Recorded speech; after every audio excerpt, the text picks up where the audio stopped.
بسم اللہ الرحمن الرحیم نحمدہ ونصلی ونسلم علی رسولنا الکریم اما بعد۔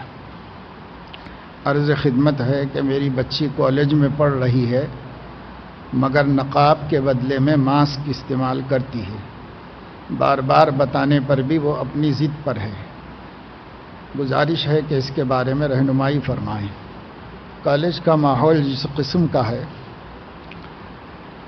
اس کو مد نظر رکھتے ہوئے اگر وہ اتنے پر راضی ہے تو اتنے پر بھی اکتفا کر لیا جائے کہ جو چہرہ ہے وہ اصولی طور پر سطر میں داخل نہیں ہے، لیکن فتنہ چہرے ہی سے ہوتا ہے۔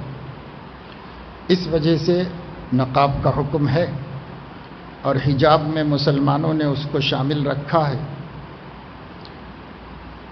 مگر اب یہ ہے کہ بجائے نقاب لگانے کے ڈالنے کے وہ ماسک پہنتی ہے تو اس سے بھی تقریباً چہرہ چھپ ہی جاتا ہے، آنکھیں رہ جاتی ہیں اور باقی تو سب تقریباً چھپ ہی جاتا ہے۔ اس لیے اسکارف ہو یا برقع ہو اور صرف چہرے پر نقاب نہیں ڈالتی ہے تو اس کی رعایت کی جا سکتی ہے اور آہستہ آہستہ اس کو اس کی اہمیت پر بتائیں۔ ایسا محسوس ہوتا ہے کہ زمانے سے شرما کے وہ نقاب کے بجائے ایسا کر لینا چاہتی ہے، کیونکہ یہ ماسک ایک زمانے سے چل پڑا ہے، ابھی بھی لوگ احتیاطاً لگا رہے ہیں تو اسی میں شمار ہو جائے اور پردہ بھی ہو جائے۔ ممکن ہے اس کا ایسا خیال ہو، اس لیے زیادہ شدت کریں گے تو اس سے بھی انکار کر دے گی تو اور مشکل بات ہوتی ہے۔ اس لیے اتنے پر راضی ہو جائیں کہ اتنے کے لیے تو تیار ہے کہ وہ اپنے کو چھپا کے چہرہ جا رہی ہے باہر۔ عمل کرنے کے بعد لوگ غلطی زیادہ نظر آنے لگی ہے۔ چھوٹی بات پر زیادہ بول دیتا ہوں، لوگوں کی غلطی زیادہ نظر آئے۔ اصلاح کے لیے کوئی راہ عمل ارشاد فرمائیں کہ کیسے معلوم ہو کہ اللہ نے مجھے معاف کر دیا، اس کے راضی ہونے کی کیا نشانی ہے؟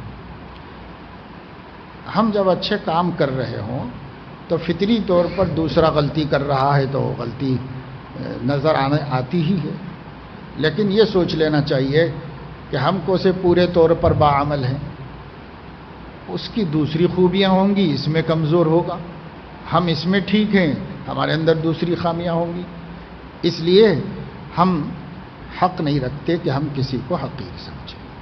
ہاں، خلوص محبت سے کسی کی غلطی سمجھانا چاہیے، سمجھا دیں، ایک آدھ مرتبہ توجہ دلا دیں، از راہ خیر خواہی توجہ دلا دیں، پھر کسی کو حقیر نہ سمجھیں۔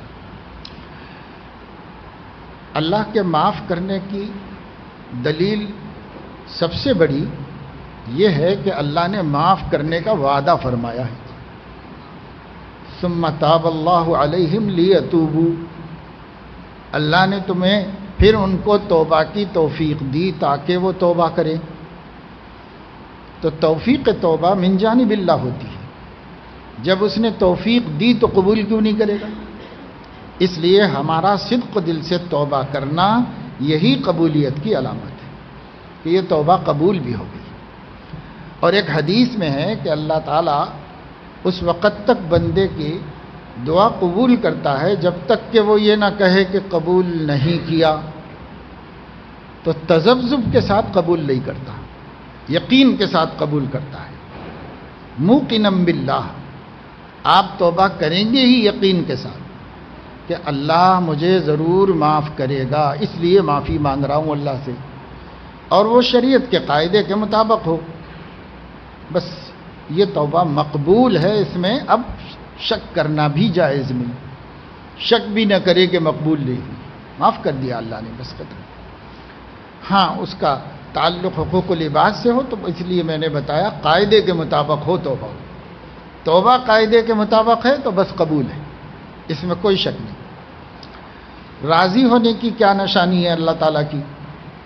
اللہ تعالیٰ کے راضی ہونے کی نشانی یہی ہے کہ جس چیز سے اللہ راضی ہوتا ہے ہم اس پہ قائم ہوں، اور اللہ کی رضا فرائض کا اہتمام اور گناہوں سے اجتناب پر ہے۔ لہذا یہ کر رہے ہیں ہم تو اللہ راضی ہے، یہ نہیں کر رہے ہیں تو اللہ تعالیٰ ناراض ہے. یہ علامت ہے اس کی. شہوانی خیالات کثرت سے آ رہے ہیں. نظر میں نہیں رہتا، نظر قائد میں نہیں رہتا ہے، دعا فرمائیں. نظر قابو میں نہیں رہتی ہے، دعا فرمائیں نظر کی حفاظت ہو جائے. دعا تو کرتا ہوں، آپ بھی دعا کریں، ہم بھی دعا کرتے ہیں، اللہ تعالیٰ کامیابی نصیب فرمائے. لیکن یہ بات بھی دھیان میں رہے کہ قابو میں کرنا ہماری طاقت میں ہے. قابو میں خود سے ہو جانے کا انتظار مت کرو، خود سے تو کبھی نہیں ہو. خود سے ہونے کا انتظار مت کرو، ہمیں کر لینا ہے قابو میں. اور جب وہ میں کر سکتا ہوں تو کرنا ہی چاہیے. بس عام طور سے یہاں نفس دھوکہ دیتا ہے، اور یہ بات بار بار آتی ہے، اس لیے بار بار بتاتا بھی ہوں تاکہ ہمارا ذہن بن جائے. دعا ضرور کریے، وظیفہ پڑھیے، بزرگوں سے دعا کروائیے، یہ سب معاون اور مددگار ہے. لیکن کام تو کرنے سے ہی ہوگا، بچنا تو آپ کو ہی، اور وہ اپنے ارادے سے ہو جائے گا. نمبر 2، غصہ زیادہ آ رہا ہے. بیوی سے بات بات پر جھگڑے ہو رہے ہیں، غصہ قابو میں نہیں رہتا، بد زبانی بھی ہو جاتی ہے. دعا فرمائیے غصے کا مرض دور ہو جائے، اللہ تعالیٰ اس پر آپ کو قابو نصیب فرما دے اور یہ بیماری دور ہو جائے. دعا تو کرتا ہوں، لیکن یہاں بھی اس کا بھی وہی جواب ہے کہ غصے پر قابو پانا اپنے اختیار میں ہے. اس لیے آپ کچھ اپنا ترتیب بنائیں، ایسی ترتیب بنائیں کہ غصہ بڑھنے نہ پائے. اور اتنا تو طے کر لیں کہ حالت غضب میں کوئی فیصلہ نہیں کروں گا، کیونکہ وہ جائز بھی نہیں. اب فقہا نے صراحت فرمائی ہے کہ حالت غضب میں فیصلہ کرنا حرام ہے. جب حالت غضب میں فیصلہ کرنا حرام ہے تو یہ بھی تو فیصلہ ہی ہے نا کہ بچے کو ماروں یا نہ ماروں، اور بیوی کو ڈانٹوں یا نہ ڈانٹوں. یہ اتنی بڑی غلطی ہے کہ اس پر ڈانٹنا چاہیے، ہاتھ اٹھانا چاہیے، گالی دینا چاہیے کہ نہیں دینا چاہیے. یہ بھی تو فیصلہ ہے نا. یہ فیصلہ غصے میں کرنا جائز نہیں ہے. تو جب آپ حالت غضب میں ہوں تو زبان بند کر لو. زبان بند ہو جائے گی تو بہت سا مسئلہ حل ہو جائے گا. اب بیوی نہیں بند کرتی تو آدھا تو ہو جائے گا جھگڑا. ایک سائڈ کا بند ہو گیا ہے، اب ایک سائڈ کا چل رہا، تو اس کو بکلیتے رہنے دو. آپ خاموشی اختیار کرو، سائڈ میں چلے جاؤ، دوسرے کمرے میں چلے جاؤ. اب اگر وہیں رہیں گے اور جواب کو جواب دیتے رہیں گے اور یہ سوچیں گے کہ بیوی ہو کے خاموش نہیں بیٹھ رہی تو میں شوہر ہو کے کیسا خاموش بیٹھ سکتا ہوں، تو پھر تو یہ مسئلہ ختم ہونے والا نہیں ہے. یہ مسئلہ تو بالآخر نتیجتاً توڑ پر، طلاق پر، علیحدگی پر پہنچ جاتا ہے. اس لیے خاص طور سے بیوی سے جھگڑے سے بہت بچیں، کیونکہ اور جگہ کے جھگڑے کا نقصان چھوٹا ہے، یہ بیوی سے جھگڑے کا نقصان بہت بڑا ہے اور دیر پا ہے. اس واسطے زبان بند رکھنا اور فوری کوئی اقدام نہیں کرنا ایسا. اور رہ گیا بیوی کو درست کرنا، تو وہ بیچاری جس زمانے میں یعنی جھگڑے کا ٹائم نہ ہو اور اچھے میل ملاپ سے رہ رہے ہوں، محبت سے، تب کچھ اچھی باتیں سنا دینا چاہیے اور کہنا چاہیے کہ دیکھو سب اچھا ہے مگر ایسا، اس سے احتیاط کرو، اس سے بہت بڑا نقصان ہے، آپ کا بھی ہے ہمارا بھی ہے، ذرا احتیاط کرنا. جب میں غصے میں رہوں تو آپ بھی تھوڑا احتیاط کرو. میں بھی کوشش کر رہا ہوں کہ میں غصے میں نہ آؤں، لیکن آپ بھی احتیاط کرو. نقصان تو ہم ہی کو بھگتنا پڑے گا، دونوں کو بھگتنا پڑے گا. ایسا کبھی سمجھا لو. اس وقت سمجھانے کا کوئی فائدہ نہیں، بعد میں کسی وقت سمجھا لو. اس بد زبانی ہمارے نبی نہیں کرتے تھے، اس لیے کبھی بھی مت کریے. غصے میں بھی مت کریے، اچھی حالت میں بھی مت کریے. احقر کا مرض یہ ہے کہ ہر نیک کام اور اچھے کام کے پیچھے نیت دنیا والوں کو خوش کرنے کی رہتی ہے. بعد میں اس نیت پر احساس ہوتا ہے، تکلیف ہوتی ہے. ایسا بہت اعمال ضائع ہو رہے ہیں. دنیا والوں کو خوش کرنا کا دل میں خیال آ جانا، یہ تو ایک فطری چیز ہے کہ صاحب کوئی تعریف کر دے یا کوئی پسند کرے، مجھے اچھا آدمی سمجھے، ایسا خیال آ جائے، تو خیال کا آ جانا غیر اختیاری ہے. آپ اس خیال کو دل میں رد کر دو کہ بھئی یہ ان خوش ہو کے بھی کیا کریں گا، اللہ خوش ہو جائے تو میرا کام بنے گا، اس کے خوش ہونے سے مجھے کیا ملنے والا ہے، ایسا رد کر لو. پھر اس کے بعد اس خیال سے ہم کو کوئی نقصان نہیں پہنچے گا. خیال ہمارے ہاتھ میں نہیں، آتا رہتا ہے جاتا رہتا ہے. لیکن آپ خیال کو روک کے اس کا قصد کریں گے تو یہ آپ اب عمل ضائع ہوا. لیکن اس خیال کو آپ نے روکا نہیں اور بڑھا دیا آگے اور نیا خیال لے آئے کہ بھائی کسی کو کیا دکھانا ہے، اللہ خوش ہو جائے بس، تو آپ کا عمل ضائع نہیں ہوا، بچ گیا. تو عمل اتنا آسانی سے ضائع نہیں ہوگا. عمل کو بچا لو، تھوڑا سا اس وقت غور کر کے بچاؤ. بعد میں افسوس ہونا، تو بعد میں ایک مرتبہ 2 مرتبہ پچھتاتا ہے انسان. بار بار تھوڑی پچھتاتا، یہی کرتا رہے گا اور یہی پچھتاتا رہے گا، ایسا تھوڑی ہوتا ہے. ایک آدھ مرتبہ کے تجربے کے بعد شروع ہی میں جب یہ خیال آئے تبھی رد کر دو، قصہ ختم. کسی بھی قسم کی پریشانی آنے پر حد سے زیادہ دماغ پر تناؤ پڑتا ہے، بہت پریشان ہوں. توکل کی صفت نہیں ہے. حد سے زیادہ پریشانی سے بچنے کا طریقہ یہ ہے کہ یہ بات ذہن میں بار بار مستحضر رکھو، سوچتے رہو ہم بندے ہیں، ہم خدا نہیں ہیں کہ جو چاہیں کریں. ہم بندے ہیں، کسی کے غلام ہیں، کسی کے پابند ہیں، اور مرضی تو اسی کی چلنی ہے جو ہمارا آقا ہے، ہمارا مالک ہے، اسی کی چلنی ہے، ہماری نہیں چلنی ہے. اگر وہ ہماری بات مان لیتا ہے تو اس کا کرم ہے، اور اگر نہیں مانتا ہے تو ہمارا حق کچھ نہیں ہے. اس وجہ سے بندے کو صبر کی توفیق اور ہمت ہو جاتی ہے، اور پھر آدمی ٹینشن میں نہیں جاتا. ٹینشن میں وہ جاتا ہے جو یہ سمجھتا ہے کہ جو میں چاہ رہا ہوں یہ میرا حق ہے. اب جب حق نہیں ملتا تو ٹینشن میں جاتا ہے. آپ اس کو پہلے ہی صحیح کیجئے، اعتقاد ہی صحیح کریے. ہم جو اللہ سے مانگنے کا حق رکھتے ہیں یہ اللہ کا فضل ہے، ہمارا حق نہیں ہے. اس لیے ہم اللہ سے مانگ سکتے ہیں، اور اس کا وعدہ ہے کہ وہ آپ کو وہ بھی دے دے گا جو آپ چاہتے ہیں. نہیں تو وہ نہیں دے گا، کچھ اور دے گا، پر دے گا ضرور. مانگنے کے بعد خالی نہیں کرے گا. یعنی مایوس نہ ہو اے دل دستے دعا اٹھا کر، آپ کا اٹھا ہوا ہاتھ خالی نہیں جاتا. احادیث سے معلوم ہوتا ہے کہ اللہ کو حیا آتی. ان اللہ تعالی حی کریم یستحیی من عبادہ اذا رفع یدیہ ان یردہ صفرا. بڑا کریم ہے، بڑا حیا والا ہے اللہ. بندہ ہاتھ اٹھاتا ہے تو خالی لوٹاتے اللہ کو اچھا نہیں لگتا. حیا آتی ہے اس لیے کچھ ڈال کے ہی لوٹاتا ہے ہاتھ کو. خالی کسی کا ہاتھ نہیں لوٹا اللہ کے سامنے اٹھ کر کے، کسی کا ہاتھ اٹھ کے خالی نہیں لوٹا. ہاں ضروری نہیں ہے کہ ہم جو چاہیں وہ دیں، تو جو بھی دے دے وہ بھی نہ دیتا تو ہمارا کیا حق تھا. لیکن اس کی شان کریمی ہے کہ خالی تو کسی کی دعا نہیں جاتی. یہ اس کی شان کریمی ہے، اور اس سے فائدہ اٹھاؤ، بس ختم. تو جب آدمی اپنا حق سمجھتا ہے تو ٹینشن ہوتا ہے. حق مت سمجھو. اور پھر اگر ہماری کوئی دعا رد ہو گئی، یا ہماری کوئی حاجت پوری نہیں ہوئی، یا ہم کو کوئی بیماری پریشانی آ گئی، یا کوئی کام اچانک کسی قدرتی مجبوری سے خراب ہو گیا وغیرہ، حالات آتے رہتے ہیں. ان حالات میں تقدیر کا ہمارے اوپر حکمراں ہونا اور تقدیر کا ہمارے حق میں خیر ہونا، دونوں باتوں کو ذہن میں رکھو.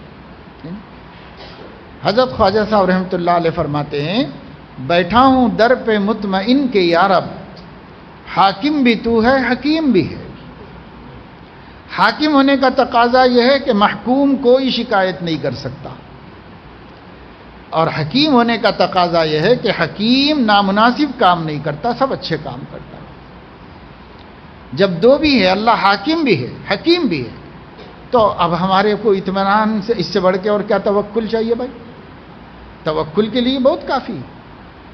جو فیصلے کر رہا ہے ہمارے حق میں وہ ہمارا حاکم اعلیٰ ہے، کرنے کا حق رکھتا ہے اور ہم ماننے کا حق رکھتے ہیں۔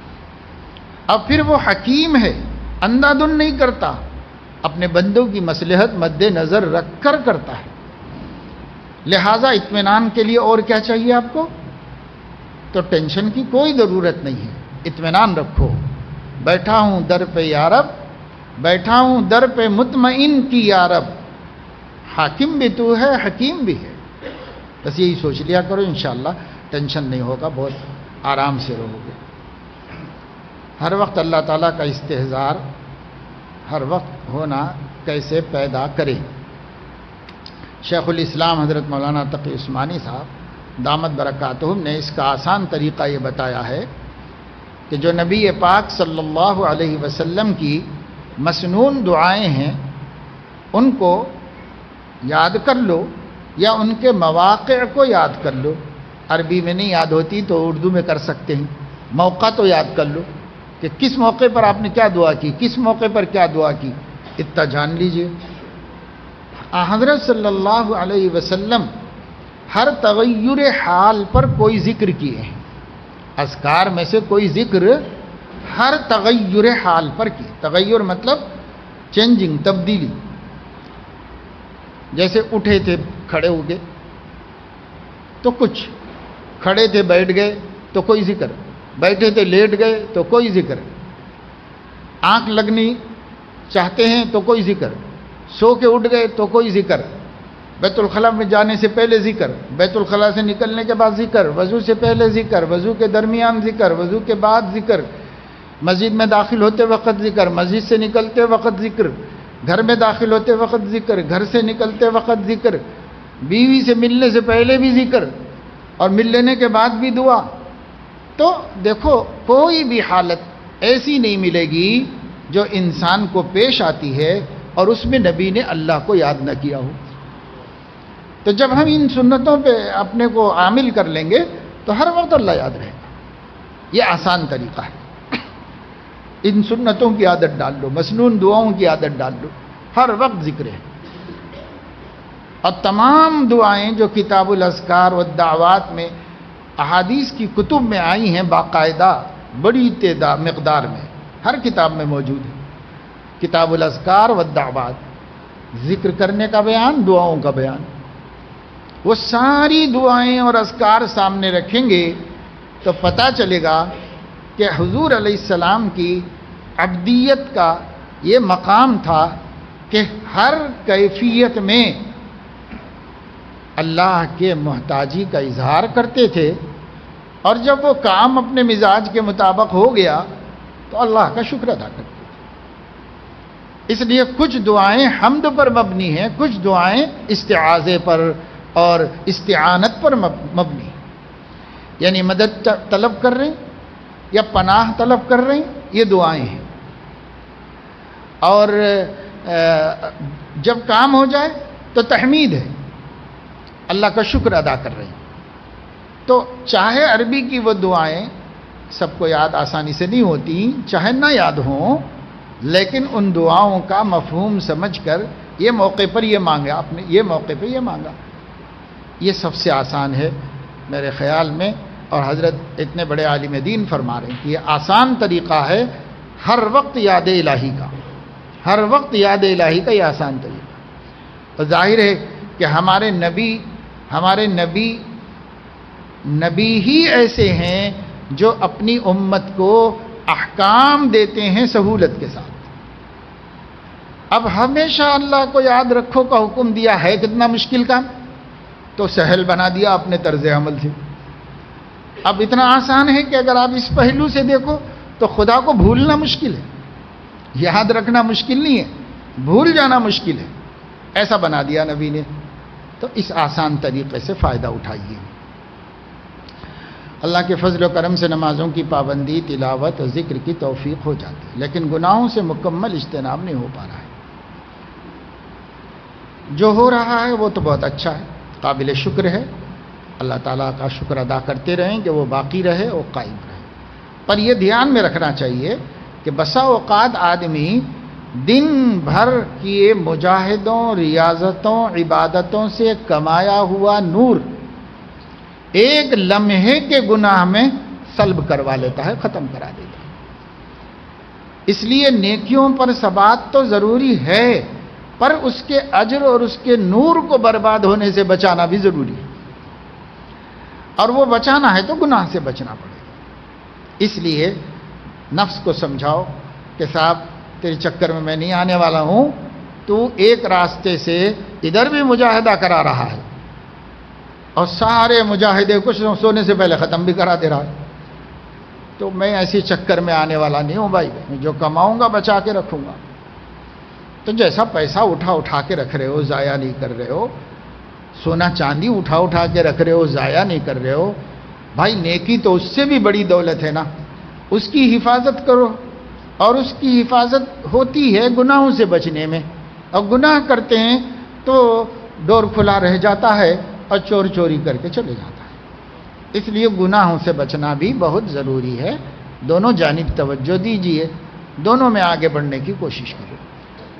خاص طور پر غصے میں جلدی، بدگمانی، بدنگاہی، بدزبانی جیسے گناہوں کا مریض ہوں، اور وہ چاروں گناہ جو ہے نا مہلک ہے، اس لیے اس سے بطور خاص بچنے کی کوشش کیجیے۔ بدنگاہی، بدزبانی، بدگمانی۔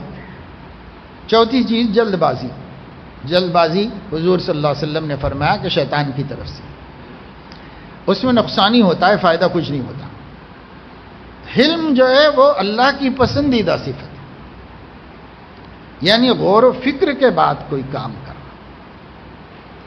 اتنا غور و فکر بھی نہیں کہ کام کا ٹائم ہی نکل جائے، بعض لوگ سوچنے میں ہی رہ جاتے ہیں، چانس ہی نکل جاتا ہے ان کا۔ اتنا غور و فکر بھی نہیں، بس تھوڑا سا تأمل اور اس کے بعد کام کرنا۔ تو جلد بازی نقصان دہ ہے۔ تأنی، سوچ سمجھ کے کام کرنا، یہ نبیوں کی صفت، اللہ کی پسندیدہ عادت ہے، اس لیے اس کو اختیار کرو آپ۔ جیسے مشہور واقعہ ہے کہ بحرین کے لوگ آئے تھے حضور علیہ السلام کی خدمت میں، تو ہوا یہ کہ ان کے بادشاہ کا داماد امیر تھا، وہ قافلے کا، وہ لے کے آیا تھا سب۔ تو باہر ایک جگہ پڑاؤ ڈالتے تھے، حضور علیہ السلام نے ایسی جگہ بنا دی تھی مسافر خانے جہاں باہر سے لوگ آ کے پڑاؤ ڈال سکے۔ وہاں پڑاؤ ڈالا گیا، جیسے وہاں رکے تو وہ گھوڑوں پہ سے اترتے بھاگ کے سب مسجد کی طرف چلے گئے، کیونکہ دور سے آئے تھے اور حضور کو دیکھنے ملنے کے جذبے سے آئے تھے۔ جذبات عجیب قوت ہوتے ہیں، اپنی سواریوں سے کودے بھاگے مسجد کو سب۔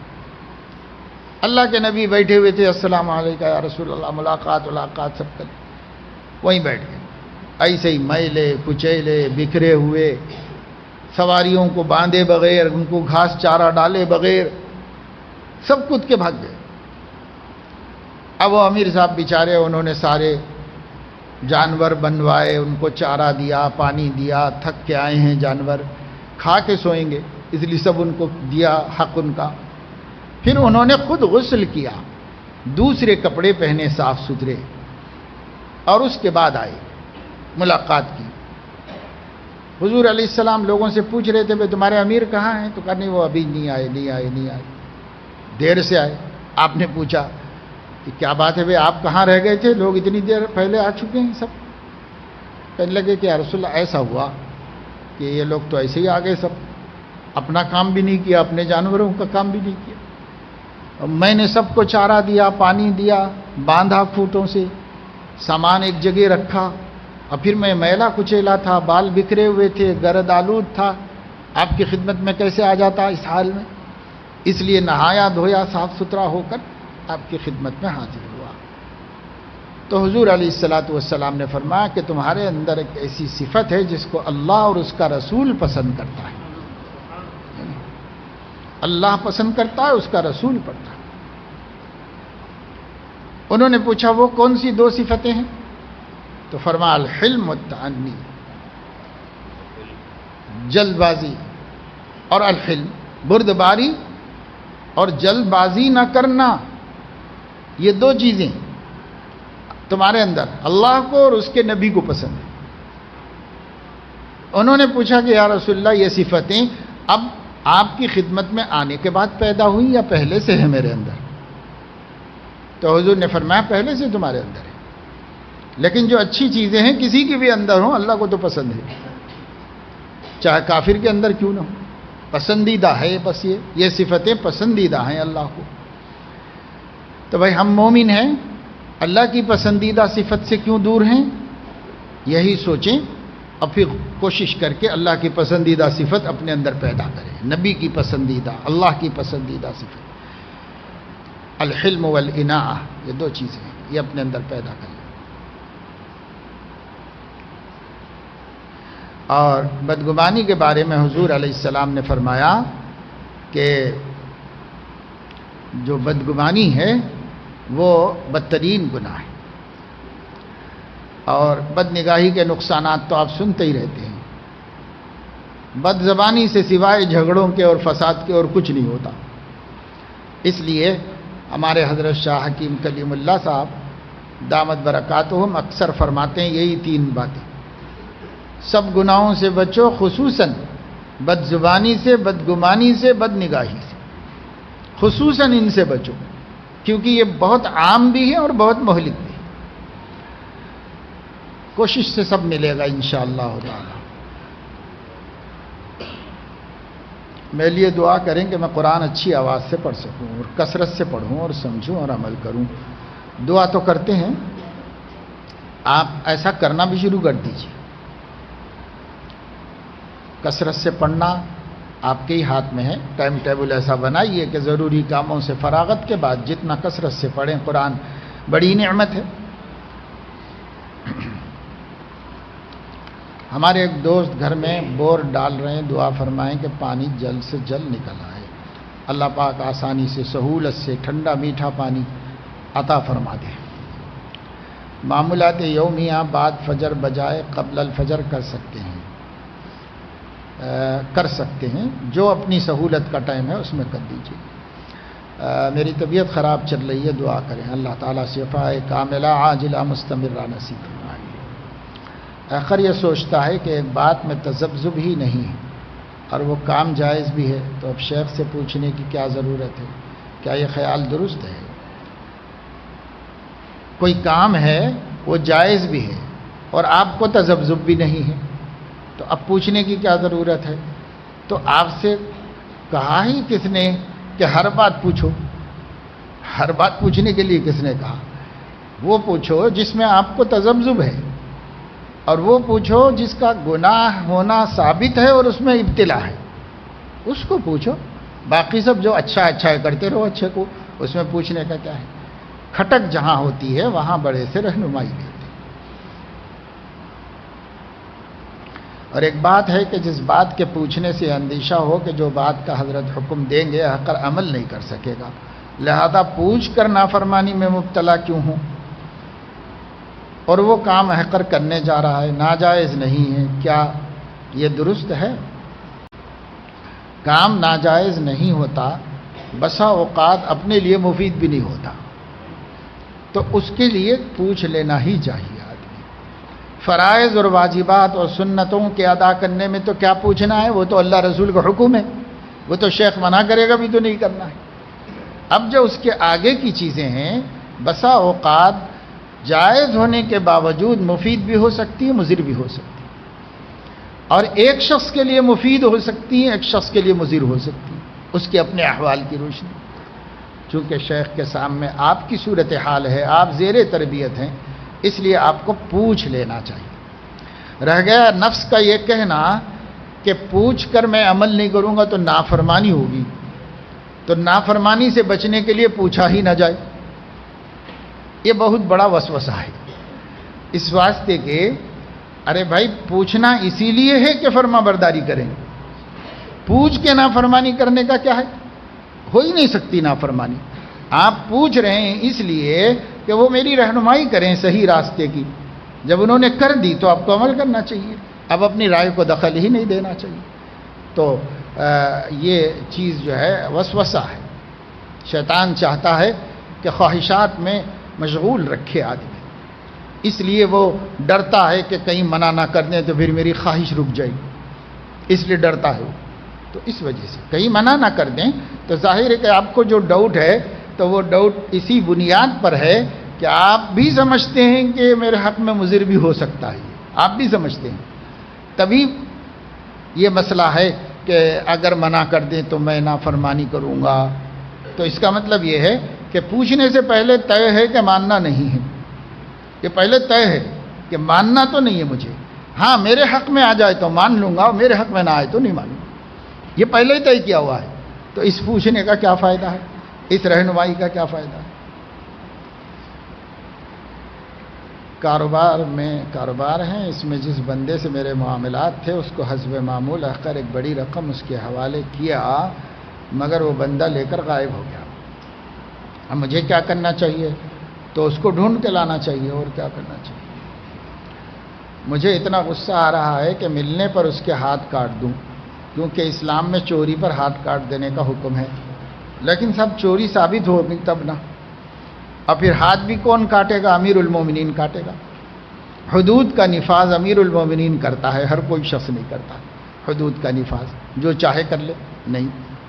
حدود غیر مسلم کنٹری میں عفو ہے، کیونکہ حد نافذ کرنے کی کچھ بنیادیں ہیں. وہ بنیادوں کا تعلق امیر المومنین سے ہے، قاضی اسلام سے ہے. وہی نہیں ہوں گے تو حد کون جاری کرے گا؟ حد کوئی نہیں جاری کر سکتا، حد قاضی اسلام جاری کرے گا. اس ملک میں قاضی اسلام کہاں ہے؟ اس ملک میں قاضی اسلام نہیں. اور وہ جو دارالقضا ہوتے ہیں اس کا قاضی بھی قاضی اسلام نہیں ہوتا ہے. وہ صرف فیملی پرابلمز کو ختم کرنے کے لیے ایک صلح کمیٹی ہے. وہ شرعی قاضی نہیں ہے، صلح کمیٹی ہے. وہ اس کا امیر ہے. اس کو قاضی کہنے پر ابھی تک مسئلہ ہندوستان میں مختلف ہی ہے کہ اس کو قاضی کہنا اور اس کو دارالقضا کہنا شرعاً درست ہے یا نہیں ہے. یہ ابھی تک اختلافی مسئلہ ہے.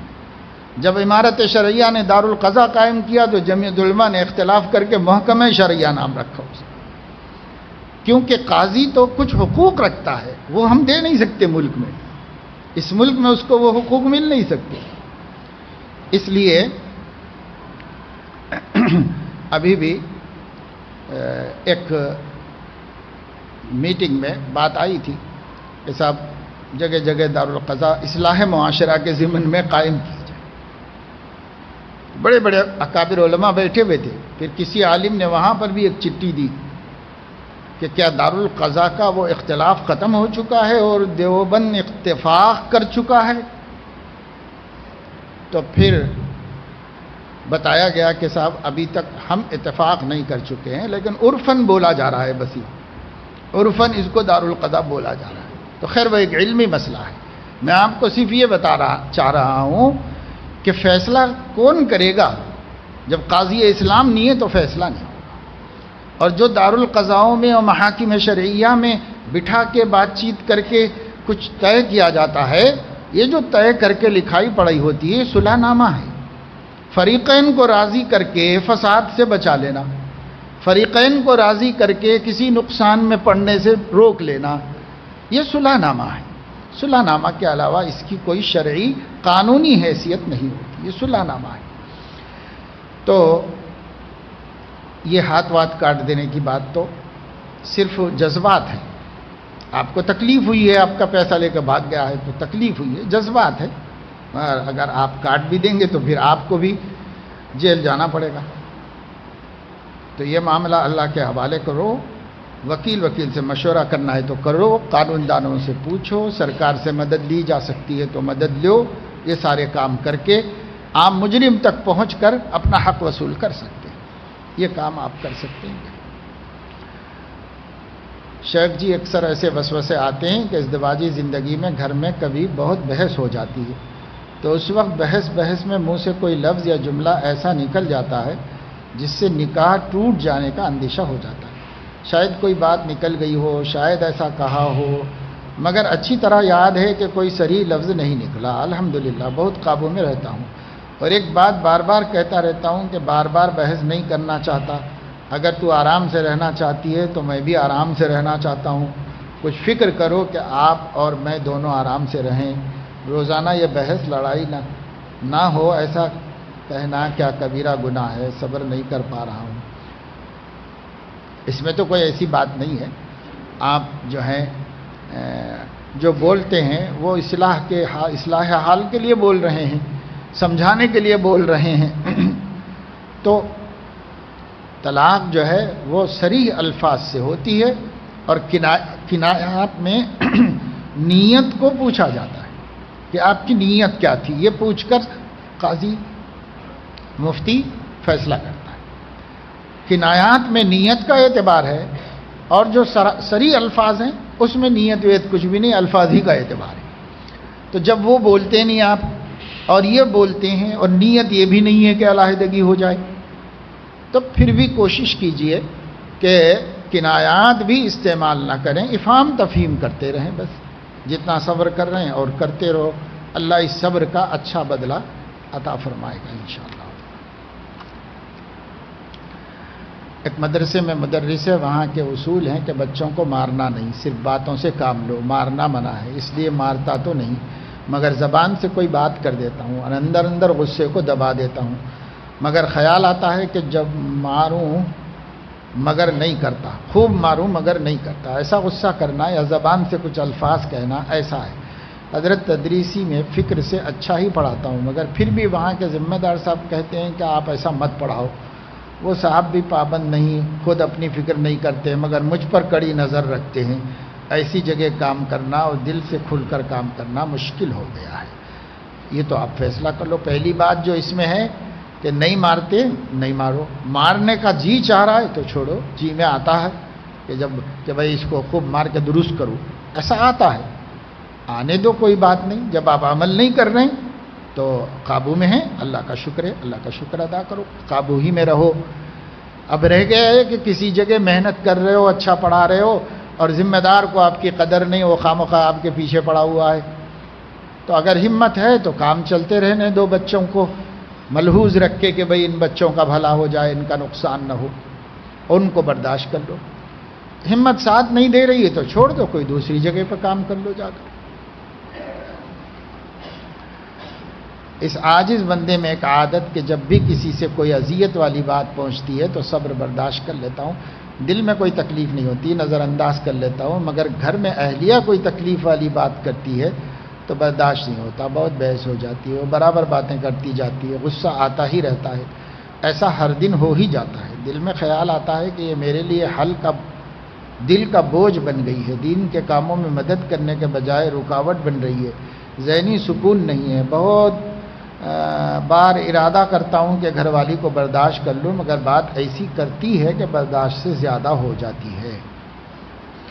ٹھیک، ایسے وقت یہی سوچ لیجئے کہ جب غیروں کو برداشت کر لے رہا ہوں تو یہ تو میری جیون ساتھی ہے، جو ہے لائف پارٹنر ہے، اور میرے بچوں کی ماں ہے، یہی سب سوچ لو، اور سوچ کر یہ طے کرو کہ اس کو برداشت کرنا زیادہ ثواب کی بات ہے دوسروں کے مقابلے میں، اس کو برداشت کر لو، اور اپنے بڑوں کے واقعات سامنے رکھ لو، اس سے حوصلہ ملے گا، ہمت ملے گی۔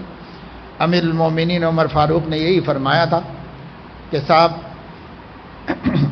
جیسی بھی ہے، بہرحال ہماری بیوی ذرا سخت مزاج ہے اور سخت بولتی ہے، مگر یہ ہے کہ میرے بچوں کی ماں ہے، ان کی پرورش کرتی ہے، ان کی دیکھ بھال کرتی ہے، یہ کتنا بڑا احسان ہے میرے اوپر، اس لیے میں ایک کمی کو برداشت کر لیتا ہوں ایک خوبی کو دیکھ کر۔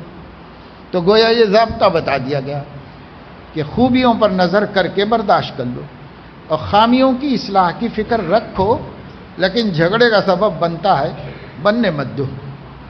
اور یہ جو روز روز کے قصہ آپ کہہ رہے ہیں تو ذرا کبھی سنجیدگی سے غور کر لو، ٹھنڈے دل سے، کہ کس موقع سے شروع ہوتی ہے یہ بات، ان اسباب کو ختم کرنے کی فکر کرو، ان اسباب کو، کیونکہ روز روز تو نہیں ہوتا، کبھی کبھار تو ہوتا ہی ہے، ہر گھر میں کچھ نہ کچھ جھگڑا، لیکن روز روز جو ہو رہا ہے تو کوئی جو ہے ریگولر چیزیں ہیں جو سبب بنتی ہیں، تو اس کو اوپر غور کر کے آپ اس کو ختم کر دیجیے۔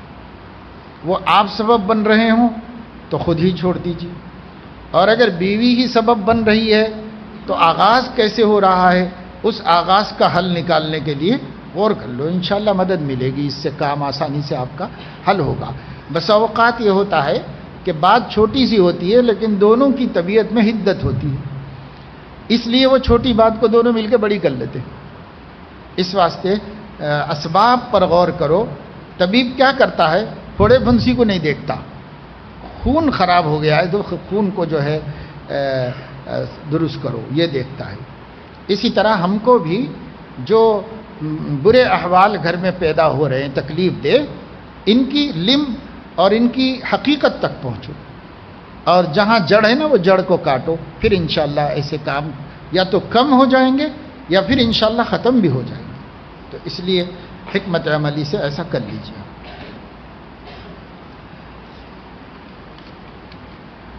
رات کی نماز اور معمولات میں بہت ناغہ ہو رہا ہے، بہت کوشش کر رہا ہوں لیکن حل نہیں ہو پا رہا، یہاں تک کہ 100 کے قریب وتر قضا ہو چکی۔ دعا بھی کیجیے، معقول حل بھی ارشاد فرما دیجیے۔ دعا کرتے ہیں اللہ پاک استقامت دے، دین پر ثبات عطا فرمائے، اللہ تعالی ہمت اور حوصلے میں اضافہ فرمائے۔ دوسری بات یہ ہے کہ آپ یہ سوچو کہ اب 100 وتر ہیں، پڑھنا تو پڑے گا ہی۔ اگر روز پڑھ لیتے تو وہ بوجھ تو نہیں ہوتا جس سے بچنے کے لیے آپ نے چھوڑ دیا ہے کہ صاحب ذرا آرام کر لیں گے، ذرا تھکا ہوا ہوں اس لیے چھوڑ دیا ہوگا، یا بعد میں پڑھ لوں گا اور صبح سے پہلے نہیں پڑھ پائے ہوں گے آپ، اس طرح قضا ہوتے چلے گئے۔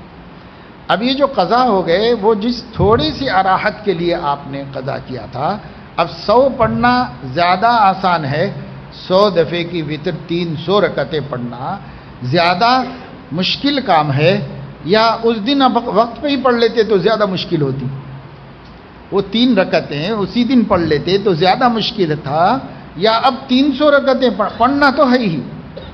امام ابو حنیفہ رحمۃ اللہ علیہ فرماتے ہیں مدت العمر میں اس کی ادائیگی لازم ہے، پڑھنا ہی ہے واجب نماز، تو جب پڑھنا ہی ہے تو وقت پہ پڑھ لیں، وقت پہ پڑھ لینے میں 2 3 5 منٹ اور بڑھ جائیں گے آپ کے۔ جب آپ نے عشاء پڑھ لی ہے 10 منٹ لگے، وتر بھی پڑھ لیں گے تو 5 منٹ اور بڑھیں گے، 3 منٹ بڑھیں گے، کیا بڑھے گا اس میں؟ تو یہ 3 منٹ کی زحمت سے بچ کر کیا کمال کیا کہ 300 رکعتوں کی ذمہ داری سر پہ آ گئی، تو کون سا کمال ہوا ہے؟ اور نفس کو کیا راحت ملی، کیا سکون ملا؟ کون سا کام خراب ہو جاتا تھا اگر آپ پڑھ لیتے تھے؟ تو کچھ بھی تو نہیں، تو نہ کوئی فائدہ ہوا نہ کسی نقصان سے بچے۔ البتہ سر پہ ذمہ داری بڑھ رہی کبھی تو کریں گے جس دن آپ کو احساس ہوگا کہ مجھے اب اللہ کے سامنے یہ لے کے نہیں جانا ہے، کرنا ہی تو پڑے گا، اور نہیں کریں گے تو لے کے جائیں گے، جواب دینا پڑے گا اللہ کے پاس۔ اس لیے بھائی وقت پہ کر لو، وقت پہ کرنا آسان ہے، کام وقت پہ کر لینا چاہیے۔ مستری کا کام کرتا ہوں، نماز کام کے دوران پڑھنا مشکل ہو رہا ہے، میرے والدین بھی نماز میں بہت سستی کرتے ہیں، میں ان کے لیے کیا کر سکتا ہوں؟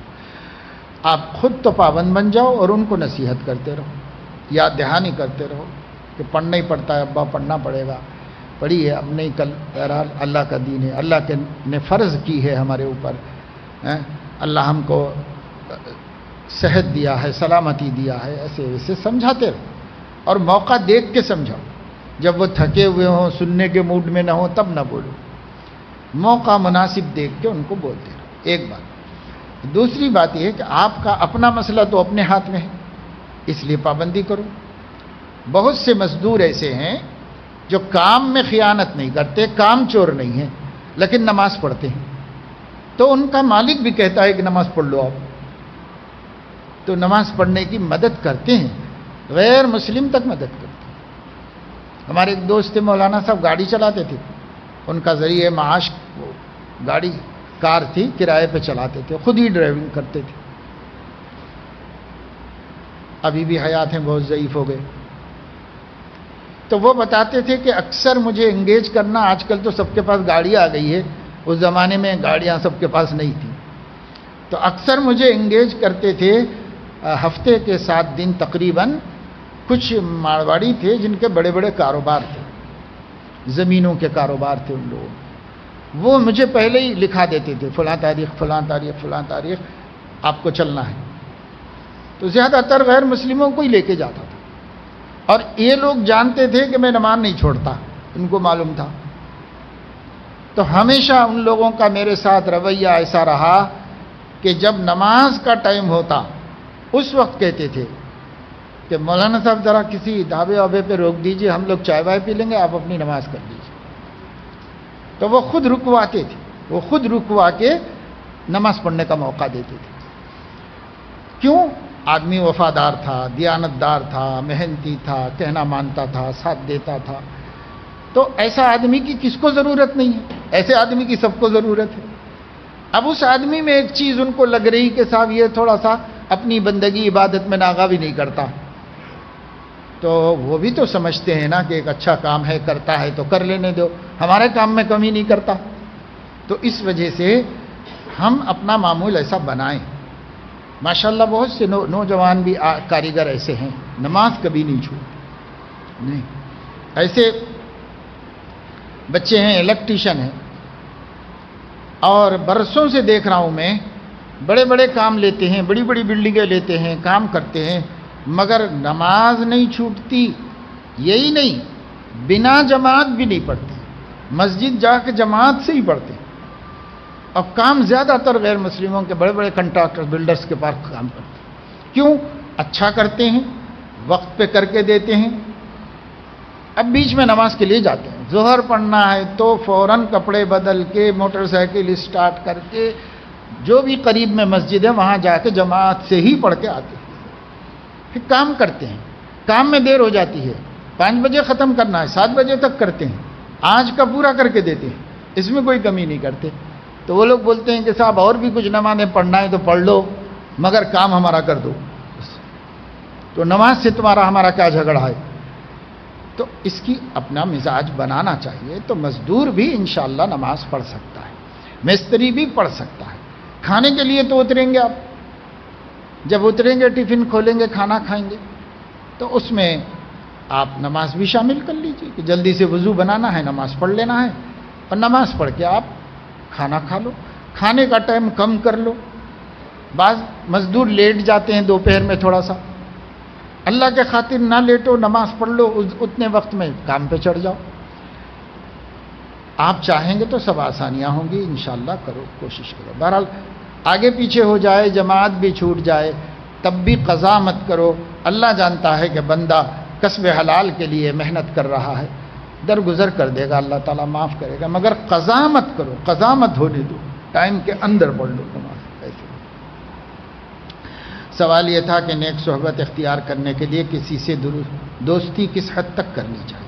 اپنے خاص دوست کو راز کی بات کہاں تک بتا سکتے ہیں؟ اپنے گھر کی اور اپنے رات کی اور اپنی ذات کی باتیں بتانے کی ضرورت نہیں کسی کو۔ رازدار ہوتا ہے اگر کوئی امانت کی بات ہو، کسی چیز کا اس کے پاس، کسی اور کے پاس بھی علم رہنا ضروری ہو، تو جس پر آپ کو زیادہ اعتماد ہے اس دوست کو بتاتے ہی ہیں لوگ، ان کے پاس معلومات رہتی ہی ہیں، بعد میں کام آتی۔ بس اوقات مرنے کے بعد وہ دوست شہادت دیتا ہے، گواہی دیتا ہے، اس طرح بچے محروم ہونے سے بچ جاتے ہیں، ایسا ہوتا ہے۔ اب یہ ہے کہ کس کو دوست بنانا چاہیے وہ آپ طے کریے، اور دوست آپ کا بھروسہ مند ہے یا نہیں ہے وہ بھی آپ تجربے سے طے کر لیجئے۔ اس کا کوئی ضابطہ تو نہیں ہوتا کہ قاعدہ ضابطہ بتایا جائے۔ تنہائی کی صورت میں کس طرح تعلق مع اللہ کو مضبوط کیا جائے؟ بس تنہائی میں گناہ سے بچنا اللہ کے تعلق کو بڑھانے کا سبب ہے، تنہائی میں بھی گناہوں سے بچا جائے۔ ایک کیفیت ایسی ہوتی ہے کہ ہمیشہ اپنے کو تنہا محسوس کرتا ہوں، چاہے آس پاس کتنے بھی لوگ ہوں، اس کا کیا علاج ہے؟ یہ تو ایک فیلنگ ہے، آدمی کی نفسیاتی کمزوری ہے، اس سے حرج بھی کیا ہے؟ کوئی حرج کی بات نہیں۔ احقر نمازوں کی پابندی کر رہا تھا لیکن 1 مہینے سے فجر کی نماز نہیں ہو رہی، قضا کرنا پڑا۔ اس کے علاوہ ہمارے گھر والے بھی نماز کی پابندی نہیں کر رہے۔ احقر کی ظہر کی نماز بھی کالج میں رہنے کی وجہ سے نہیں ہو رہی ہے، لہذا پابندی کیسے کی جائے؟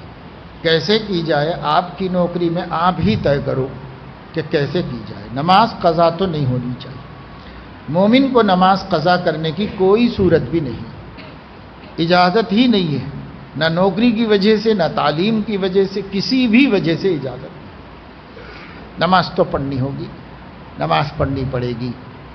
اب یہ دیکھ لینا ہے کہ بھائی تدبیر کیا کروں، طریقہ کیا نکالوں، تو نکالو، سوچ سمجھ کے کوئی طریقہ نکالو۔ آپ کی نوکری کا صحیح سچویشن آپ ہی زیادہ سمجھ سکتے ہیں، اس کے اعتبار سے نکالو۔ اور وہ جو فجر چھوڑ رہے ہیں وہ تو بھائی جان بوجھ کے ہی چھوڑ رہے ہیں، اس میں تو منہ دکھانے کو اتنا بھی نہیں ہے بولنے کے واسطے کہ بھائی وہ کمپنی والا اجازت نہیں دیا تھا اور فلاں تھا، وہ بولنے کو بھی نہیں ہے اس میں، یہ تو اپنے آپ چھوڑ رہے ہیں، تو اس کا تو کوئی جواب بھی اللہ کو نہیں دے سکتے۔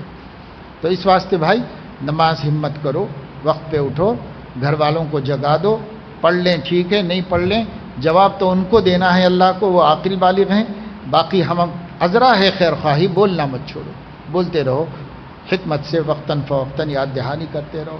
پھر بعد میں نہیں اٹھ رہی ہے، ضدی ہے تو چھوڑ دو، اور بعد میں جب اس کو دن میں بولو کہ دیکھو بھائی اگر آپ اٹھ جاتے تو نماز وقت پہ ہو جاتی، دیکھو نماز قضا ہو گئی، کیا ملا، اللہ ناراض ہو جائے گا، دن بھر بے برکتی رہے گی، یہ رہے گی، بعد میں سمجھا دو اس کو، اور ہو سکتا ہے آہستہ آہستہ پھر وہ ہمت کرے اور ہمت کرنے لگے، مگر یہ اس کا معاملہ ہے۔ اپنا معاملہ اس میں تو کوئی جواز نہیں ہے، کوئی گنجائش نہیں کہ بھائی ہم چھوڑ دیں، اور کئی دن سے، ایک مہینے سے کیسے چھوٹ جاتی ہے بھائی، ایک آدھ مرتبہ چھوٹ گئی تو اتنی ندامت ہو جانی چاہیے کہ پھر دوسرے دن اٹھ جانا چاہیے گھبرا کے آدمی کو، اور اٹھ کر فوراً پڑھ لینا چاہیے۔ بہت سے ایسے لوگ بھی ہیں، ایک آدھ مرتبہ غلطی ہوتی ہے تو اتنا احساس ہوتا ہے کہ پھر اگلے دن سے نہیں ہوتی ان لوگوں کی غلطی، تو ایسا اپنا کرنا چاہیے، فکر کرو گے، یہ سب چیزیں ہمت سے جڑی ہوئی ہیں، جتنا ہمت کرو گے انشاءاللہ مدد ہوگی اللہ کی۔ میں صحابہ والے ایمان کی سطح تک پہنچنا چاہتا ہوں، کیا یہ ممکن ہے؟ کیفیات تو سب کو حاصل نہیں ہوتی، جنہوں نے نبی کو دیکھ کر، قرآن کے اترتا ہوا دیکھ کر، جبرائیل کے آنے کے مناظر کو دیکھ کر جن کا ایمان بنا ہے، بعد والے وہ ایمان کیسے بنا سکتے ہیں؟ لیکن اتنی ہی چیزوں پر ایمان لاتے ہیں ہم بھی جتنی چیزوں پر صحابہ نے ایمان لایا ہے۔ یعنی یہ جو حضرت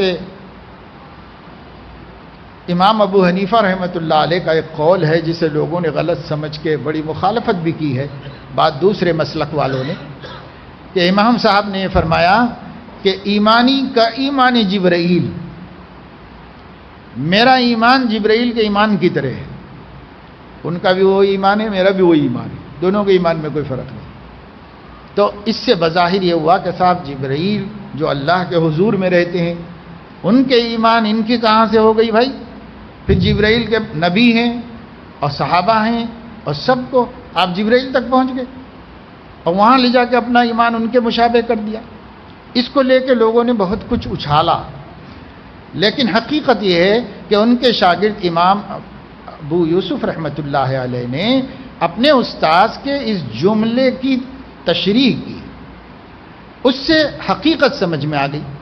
انہوں نے یہ فرمایا کہ استاد نے جو یہ فرمایا تھا لوگوں نے اس کا غلط مفہوم سمجھا، غلط مفہوم الفاظ کی وجہ سے نکلا کہ استاد نے بہت مختصر سے الفاظ کہہ دیے اور یہ الفاظ میں اس بدگمانی کی گنجائش نکلی، اس لیے وہ بات جو استاد نے فرمائی تھی اگر میں کہوں گا تو وہ الفاظ میں نہیں کہوں گا جس میں انہوں نے کہا، میں کہوں گا آمنت کما آمن بہ جبرائیل، میں یوں کہوں گا جتنی باتوں پر جبرائیل ایمان لائے میں بھی اتنی باتوں پر ایمان لایا، کیونکہ اس سے کم سے تو پھر مومن ہی نہیں ہوگا، پورے ہی ماننا پڑے گا، پورے ہی مان کے مومن ہوگا۔ تو حضرت امام ابو حنیفہ دراصل یہ بتانا چاہتے تھے کہ نفس ایمان ایک ہی ہوتا ہے اور درجات کم زیادہ ہوتی، وہ یہ بتانا چاہ رہے تھے کہ وہی ایمان جبرائیل کا ہے، وہی نبی کا ہے، وہی صحابہ کا ہے۔ اب نبی سے مشابہت گستاخی کی بات تھی، اس لیے جبرائیل کا نام لے لیا، کیونکہ سب کا ایمان اتنی ہی چیزوں پر ہے، ایک بھی کم ہوگا تو ایمان نہیں ہوگا، ساری باتوں مومن بھی پر ایمان، جبرائیل کا، نبی کا، صحابہ کا، اولیاء کا، سب کا وہی ہے، محدثین، فقہا، سب کا۔ اب اس کی کیفیت، جہاں تک کیفیت کی بات ہے تو کون کس کے مرتبے کو پہنچ سکتا ہے؟ ہر ایک اپنے مرتبے پر ہے کیفیت کے اعتبار سے، اس لیے کیفیات جدا جدا ہوتی ہیں، یہ ہو سکتا۔ اب ہم صحابہ والا ایمان ہی رکھتے ہیں، کیونکہ اہل السنت والجماعت نے جو ایمانیات ہمیں دیے ہیں وہ وہی ہیں جو صحابہ کا ایمان تھا، وہ وہی ہیں جو ہمارے نبی کا ایمان تھا، وہی چیزیں اہل السنت نے جمع کر کے ہم کو اس پر ایمان لانے کے لیے کہا۔ اب آپ جانتے ہیں تب بھی، اور اگر نہیں جانتے ہیں اور یہ کہتے ہیں کہ میں اہل السنت والجماعت کے طریقے پر ہوں، تو بھی اجمالاً آپ وہی باتوں پر ایمان رکھتے ہیں جن پر صحابہ کا ایمان تھا۔ اب اگر سوال آپ کا کیفیت سے متعلق ہے تو چہ نسبت خاک را با عالم پاک، ہمارے ایمان صحابہ کے ایمان کے برابر کیسے ہوں گے؟ وہ کیفیت ہم نہیں لا سکتے۔ صحابہ جن چیزوں پر ایمان لائے ہیں ان پر ایمان لانا کافی ہے۔ اب اس ایمان پر محنت کرو، تھوڑی تھوڑی قربت ہوتی چلی جائے گی، لیکن عین صحابہ جیسا ایمان بعد والوں کا بننا مشکل ہے۔ اس واسطے اس میں فرق کرو۔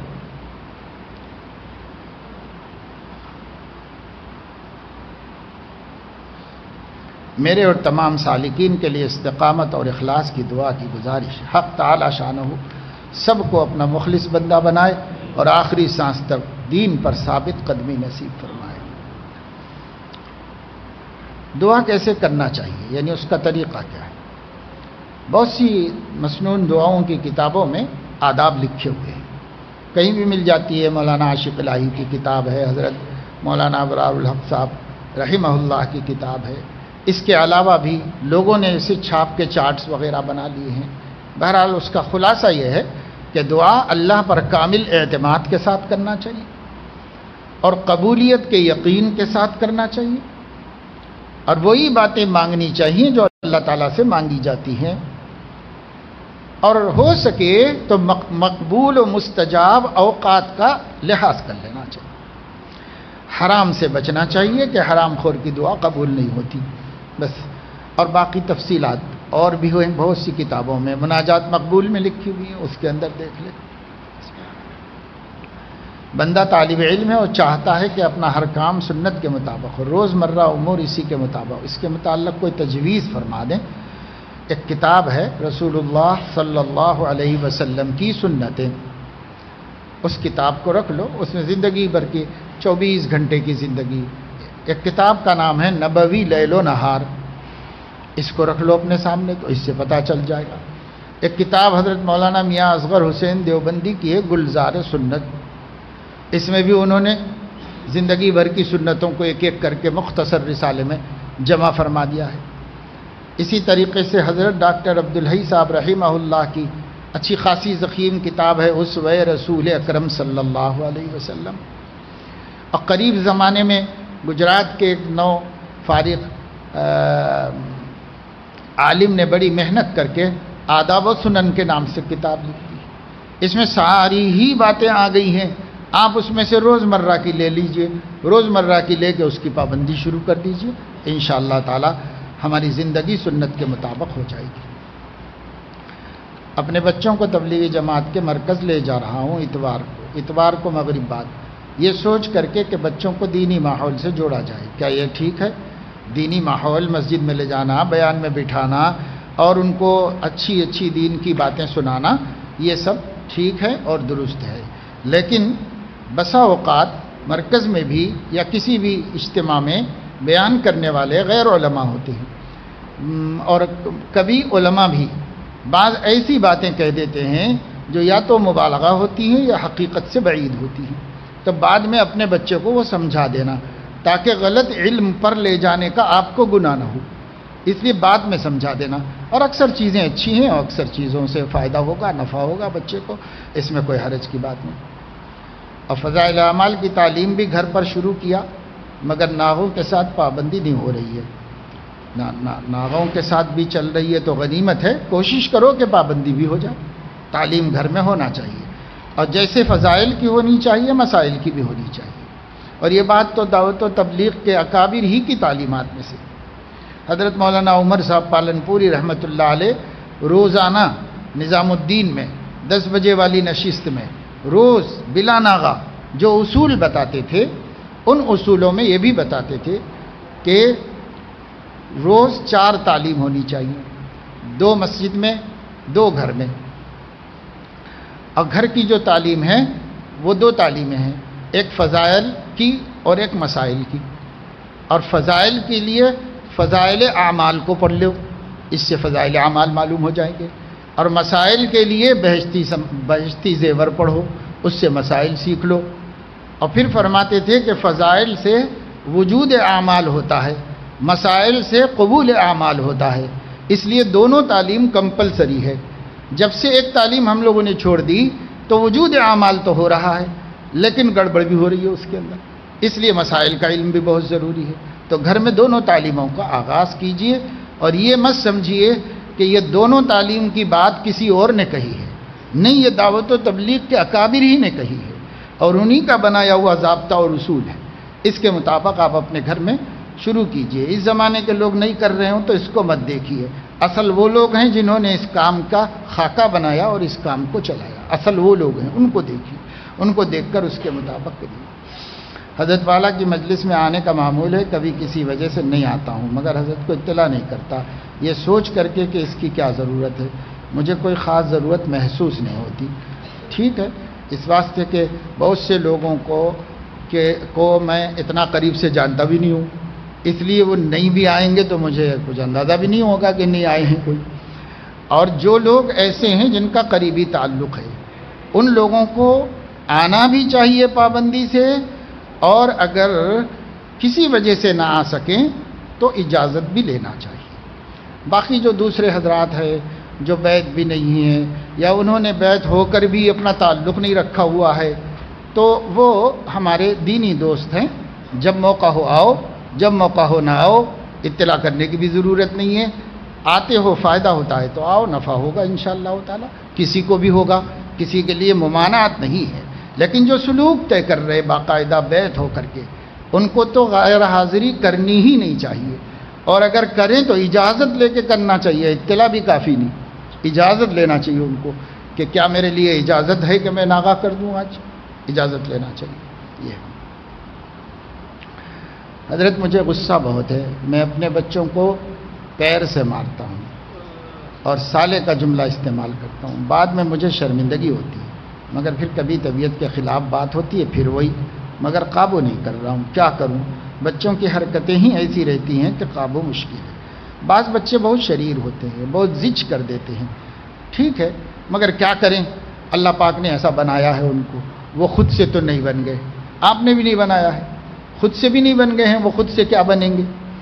تو اب فطری طور پر ان کی طبیعت میں تیزی ہوتی ہے، تیزی کی وجہ سے نافرمانی کرتے ہیں یا جواب دیتے ہیں یا ضد کا معاملہ کرتے ہیں، تو طبیعتیں ہیں، کیا کرتے ہیں؟ اللہ کی نعمت سمجھ کر صبر کرنا چاہیے، اور یہ سوچنا چاہیے کہ نعمتوں میں اولاد کتنی بڑی نعمت ہے۔ جن کو اولاد نہیں ہے ان سے پوچھو کہ اولاد کے لیے کیا کچھ کرنے کے لیے تیار ہے، سب کچھ قربان کر دینے کے لیے تیار ہے، اور اللہ نے آپ کو مفت میں عطا فرما دی نعمت۔ تو اگر ہم اللہ کی نعمت کو پیر سے ٹھکرائیں گے تو اللہ تعالیٰ کو کتنی تکلیف ہوگی۔ اور اگر یہ بچہ آپ غصے میں پیر سے ٹھکرا تو رہے ہو، اللہ تعالیٰ یہ دیکھیں کہ بھئی بندے نے میری نعمت ٹھکرا دی اور اللہ نے اس کو قبول کر لیا، تو پھر کتنا روگے اور کتنا پچھتاؤ گے۔ تو بھائی اللہ کی نعمت ہونے کی نسبت سے دیکھو کہ کتنی بڑی نعمت ہے اولاد اللہ پاک کی، ان کی تحقیر نہیں ہونی چاہیے، اللہ کی ہر نعمت کا اعزاز کرو، اکرام کرو۔ آپ اگر بیٹے کو لڈو لا کے دیں اور وہ زمین پہ ڈال کے پیر سے فٹ بال بھرا دے اس کو، تو آپ کو غصہ کتنا آئے گا؟ اور اللہ نے آپ کو بیٹا دیا، بیٹی دی، اور آپ اس کو پیر سے مارتے ہوں تو اللہ کو کتنی تکلیف ہوگی۔ اس کو سوچنا چاہیے، غور کرنا چاہیے۔ یہ سب غصے کی نتیجے ہیں، غصہ نہیں ہونا چاہیے، سوچو، سوچنے سے آدمی کا ذہن صحیح جگہ پر آ جاتا ہے اور پھر وہ آئندہ ایسی حرکت نہیں کرتا۔ اب یہ طے کر لو کہ سمجھائیں گے، نصیحت کریں گے، ضرورت ہے تو مناسب تنبیہ بھی کریں گے، لیکن توہین نہیں کریں گے، تحقیر نہیں کریں گے۔ ایک تو اس وجہ سے کہ اللہ کی نعمت ہے، اور دوسرے اس وجہ سے کہ اللہ نے انسان کو مکرم بنایا ہے، اور خدا نے جس کو عزت دی ہے اس کو ذلیل کرنا یہ درست نہیں۔ وَلَقَدْ كَرَّمْنَا بَنِي آدم، ہم نے بنی آدم کو عزت دی ہے، احسن تقویم پر پیدا کیا ہے، اشرف المخلوقات بنایا ہے، اس لیے زیادہ تکریم کے قابل ہے۔ یہ اللہ تعالیٰ کی نعمت۔ اور تیسرے اس وجہ سے کہ نبی پاک صلی اللہ علیہ وسلم نے فرمایا کہ اکرموا اولادکم، اپنے اولاد کی عزت کرو، یہ اللہ کے نبی کا حکم ہے۔ اور خود حضور صلی اللہ علیہ وسلم دیکھو کتنی عزت کرتے تھے۔ کبھی آپ کو نہیں ملے گا کہ حضور علیہ السلام نے تھپڑ مار دیا ہو حسنین کرام کو، حضرت اسامہ کو، کبھی آپ کو نہیں ملے گا۔ آپ کو تو یہ ملے گا کہ نواسی کو مونڈے پہ بٹھا کے مسجد میں نماز پڑھا رہے ہیں حضور علیہ السلام۔ جی، آپ کو یہ ملے گا کہ حسنین حضرت حسن گزر رہے تھے، آپ خطبہ دے رہے تھے ممبر کے اوپر، خطبہ چھوڑ کے جا کے لے کے آئے ان کو، اور لے کے آ کے بازو کھڑا کر کے فرمایا کہ اس کا قمیص لمبا ہے، مجھے ڈر لگا کہ کہیں ٹھکرا کے گر نہ جائے، اس لیے جا کے لے کے آ گیا فوراً۔ سینے سے چمٹائے ہوئے ہیں، چادر کے اندر چھپائے ہوئے ہیں، زمین پہ دو ہاتھ دو گھٹنے ٹیک کر کے وہ چوپایا بن گئے ہیں، اور اس کے اوپر نواسا بیٹھا ہوا ہے اور اس کو گھما رہے ہیں مسجد کے صحن میں۔ حضور اکرم صلی اللہ علیہ وسلم امام الانبیاء محبوب کبریا کس مرتبے سے کیا کر رہے ہیں؟ یہ سب کچھ کر رہے ہیں اپنے بچوں کے واسطے۔ اور حضرت ابو بکر نے کہا کہ سبحان اللہ، کیا عمدہ سواری ہے، تو فرمایا کہ یہ تو دیکھو سوار کتنا عمدہ ہے۔ جی، تو یہ حضور علیہ السلام کی پیار محبت کی بات ہے۔ ایک دفعہ بچے کو اٹھا کر آپ صلی اللہ علیہ وسلم نے چوم لیا۔ ایک صحابی نے کہا کہ میرے اتنے بیٹے ہیں، میں کسی کو بھی نہیں چومتا، تو حضور نے فرمایا کہ اللہ نے تمہارے دل میں رحم نہیں رکھا تو میں کیا کروں، میرے دل میں تو رحم رکھا ہے اللہ نے، اس لیے رحم آتا ہے۔ رستہ چلتے تھے، ایر غیر کا بچہ دکھتا تو اس کو بھی اٹھاتے تھے حضور صلی اللہ علیہ وسلم، دو ہاتھوں سے اٹھا کر چھوٹے بچے کو اس کی ناک پہ ناک رکھتے تھے، گویا سونگتے، سونگنا جیسے جانور پیار محبت سے اپنے بچے کو سونگتا ہے، حضور علیہ السلام ایسے اٹھاتے تھے، ناک پہ ناک رکھ دیتے تھے۔ یہ آپ کے پیار کرنے کا ایک طریقہ تھا۔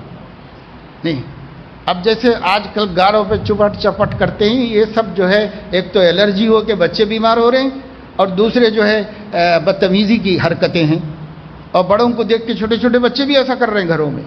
یعنی محبت نبی کی دیکھو کیسے باوقار آدمی، بچے کو اٹھایا پیار کرنے کے لیے، اٹھا کے ناک پہ ناک رکھ کے پھر چھوڑ دیتے تھے اس کو۔ ایسے محبت کرنا چاہیے، بچوں سے محبت کیجیے، اولاد محبت کرنے کے لیے ہے۔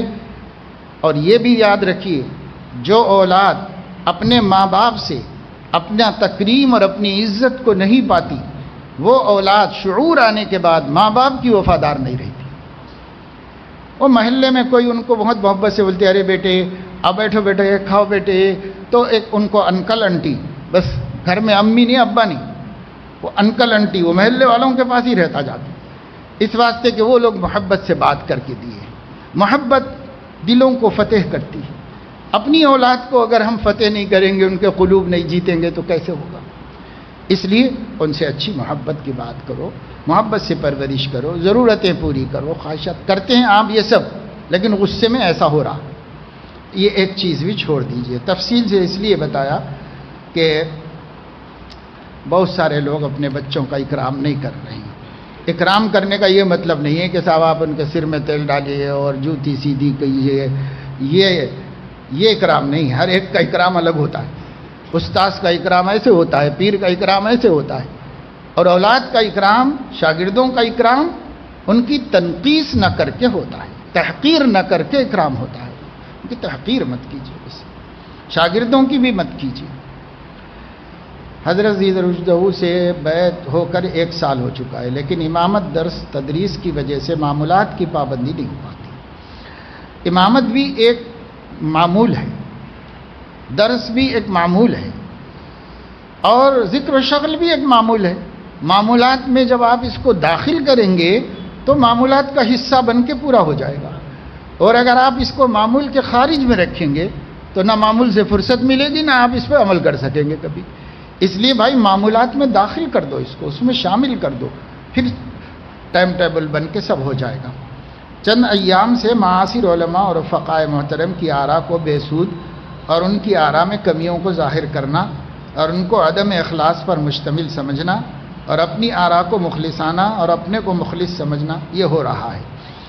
تو پہلے نہیں ہو رہا تھا، اب کیوں ہو رہا ہے؟ چند ایام سے آپ ایسا کر رہے، تو پہلے اچھے تھے اب کیوں بگڑ گئے؟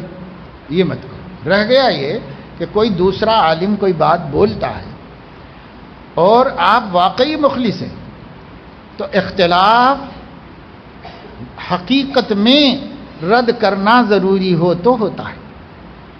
مخلص کیا کرتا ہے کہ اگر دیکھتا ہے کہ کسی کی رائے مناسب نہیں ہے تو اس کو جا کر بتا دیتا ہے یا اس تک پہنچا دیتا ہے، اس امید پر کہ ہو سکتا ہے اس کی سمجھ میں آ جائے اور رجوع کر لے، تو نہ ہم کو رسوا کرنے کی ضرورت ہے نہ دوسروں کے سامنے بدنام کرنے کی ضرورت ہے۔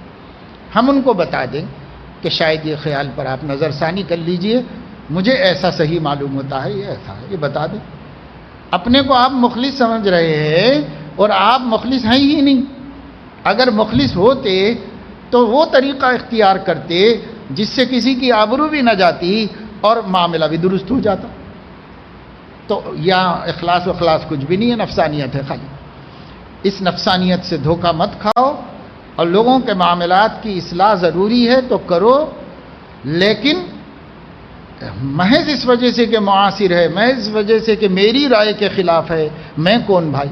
اگر دین ہے تو ٹھیک ہے، اگر آپ جانتے ہیں کچھ علماء کی یہ بھی رائے ہے تو دینے دیجئے ان کو وہ رائے، آپ نے نہیں اختیار کی تو ضروری کیا ہے کہ دوسرا بھی اس کو اختیار نہ کرے؟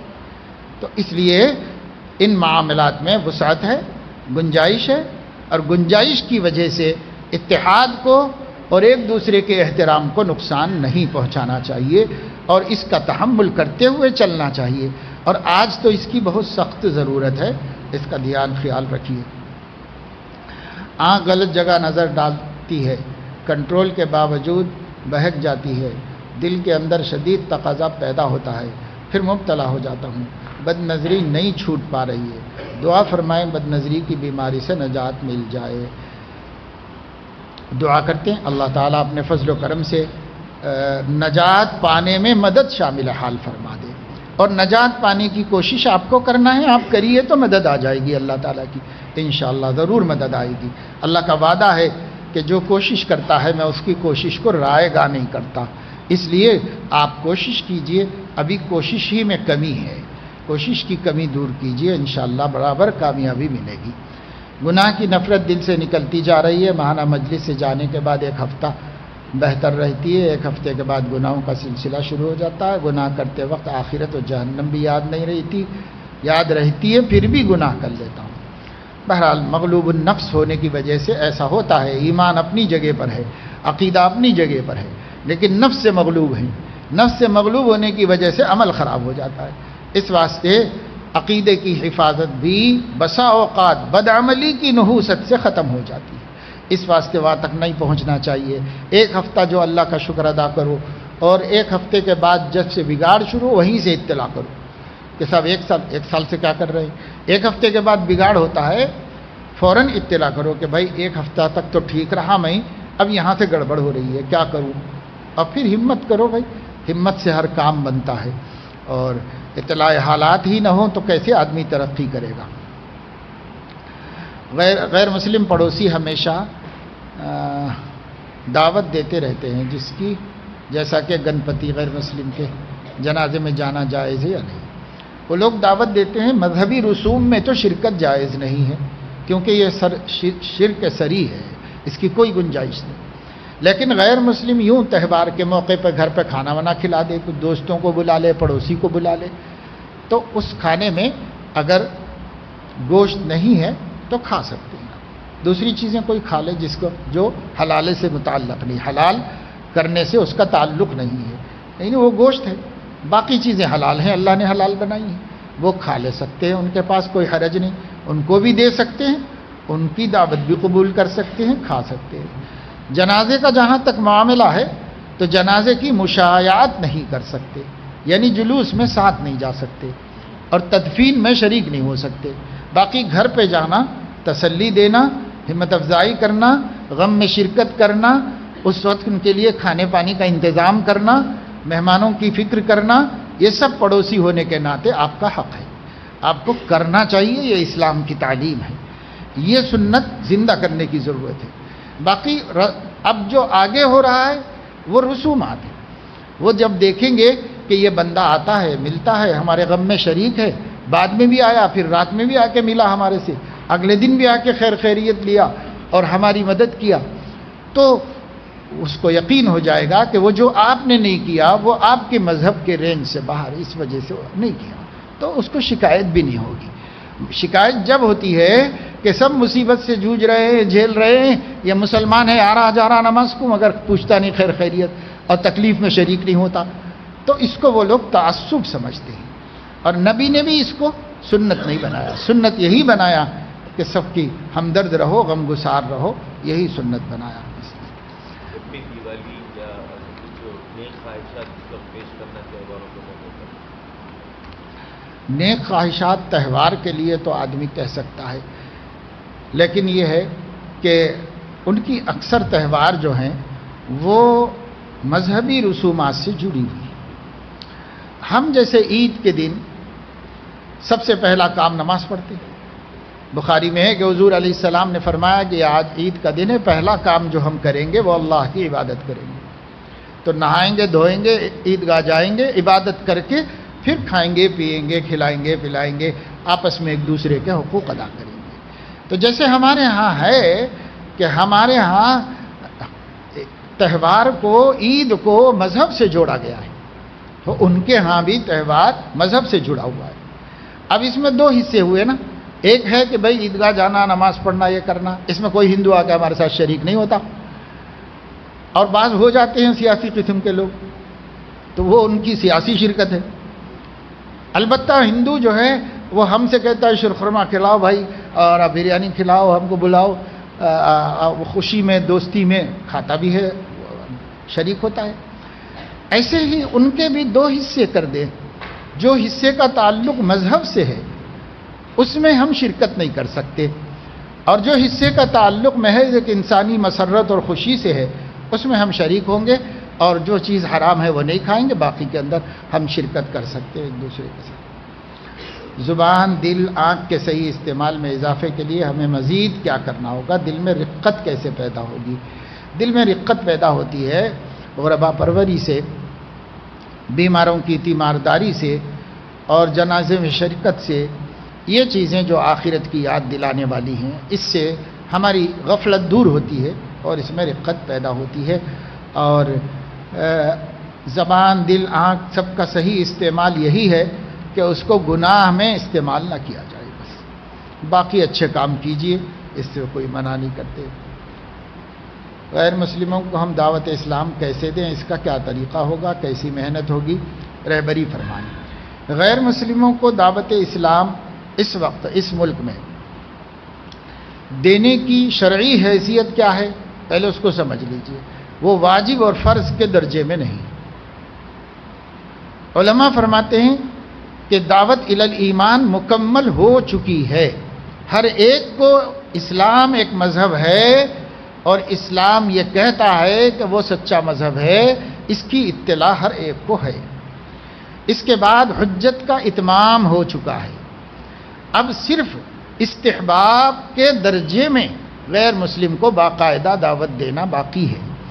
اس سلسلے میں جو جتنا کام کرے گا تو مشکور ہوگا، اللہ اس کی سعی کا اجر دے گا، اور جتنا کرے گا، اور اگر کوئی نہیں کرے گا تو گناہگار بھی نہیں ہوگا اللہ تعالیٰ کے یہاں۔ اس سلسلے میں مغالطہ ہے، اور بعض لوگ یہ کہتے ہیں کہ وہ کافر قیامت میں آپ سے پوچھے گا، اب پوچھے گا تو آپ کو بھی جہنم میں جانا پڑے گا، یہ مغالطہ ہے، یہ محققین کی رائے نہیں ہے، یہ سرسری علم رکھنے والوں کا خیال ہے۔ محقق علماء کا اس پر اتفاق ہے کہ دعوت کی حجت پوری ہو چکی، اب ازراہ خیر خواہی، تفصیلی دعوت دینا، جانا، دین سمجھانا، کوشش کرنا کہ وہ ادھر آ جائیں، تو وہ اپنی اپنی طاقت کے بقدر کرنا آپ کے لیے درست ہے، کار ثواب ہے، بہت بڑی نیکی ہے۔ اگر کسی کو ہدایت مل جائے تو نجات و مغفرت کا وسیلہ ہے، یہ سب کچھ ہے۔ لیکن یہ جو نہیں کرتا اس پر ملامت مت کرو، اور جو کرتا ہے اس کو کرنے دو، مگر کرنا اس ملک میں جبکہ یہ کام نہ فرض ہے نہ واجب کے درجے میں ہے، تو اس ملک کے حالات کو سامنے رکھ کر اپنے کو خطرات سے بچانا واجب ہے، اس لیے اپنے کو خطرات سے محفوظ رکھتے ہوئے کریں۔ اگر کوئی شکلیں آسان سمجھ میں آتی ہیں تو اس میں کریں، لیکن اپنے کو خطرات میں نہ ڈالیں۔ اس وقت سازشیں چل رہی ہیں، شرارتیں چل رہی ہیں، باقاعدہ طور پر مرتد ہو جانے والے مسلمانوں کی پشت پناہی کی جا رہی ہے، لیکن اسلام قبول کرنے والوں کے پر قانونی کارروائیاں کی جا رہی ہیں۔ تو اس لیے یہ سب چیزیں ملحوظ رکھو، جہاں امن و امان سے یارانے میں دوستانے میں یہ دعوت پہنچ سکتی ہے تو پہنچا دو، اور اس کے بعد وہ قبول کرو۔ دیکھو داعی کو اگر کوئی مصیبت آئی تو جن لوگوں کو ہدایت ملی تھی انہوں نے بھی کوئی مدد نہیں کی، حالانکہ ان کے ذریعے سے ان کو ہدایت ملی، اس کے ذریعے سے وہ جہنم سے بچے، لیکن پھر بھی اپنے کو دور کر لیا کہ بھئی یہ قانون کی مصیبتوں میں پھنسنا نہیں چاہیے، اس لیے اپنے کو الگ کر لیا۔ تو اس وجہ سے ہمیں بھی سوچ سمجھ کر کام کرنا چاہیے۔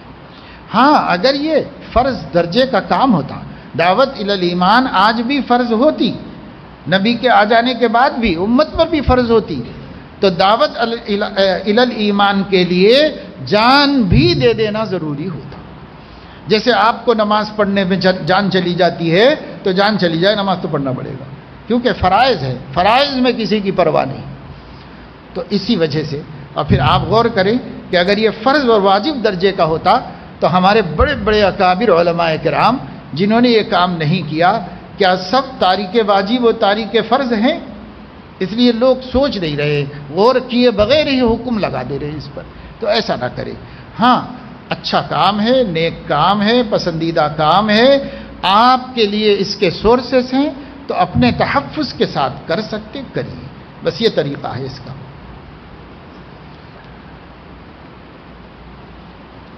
گناہ سے بچنا افضل ہے یا نیکی کرنا افضل ہے؟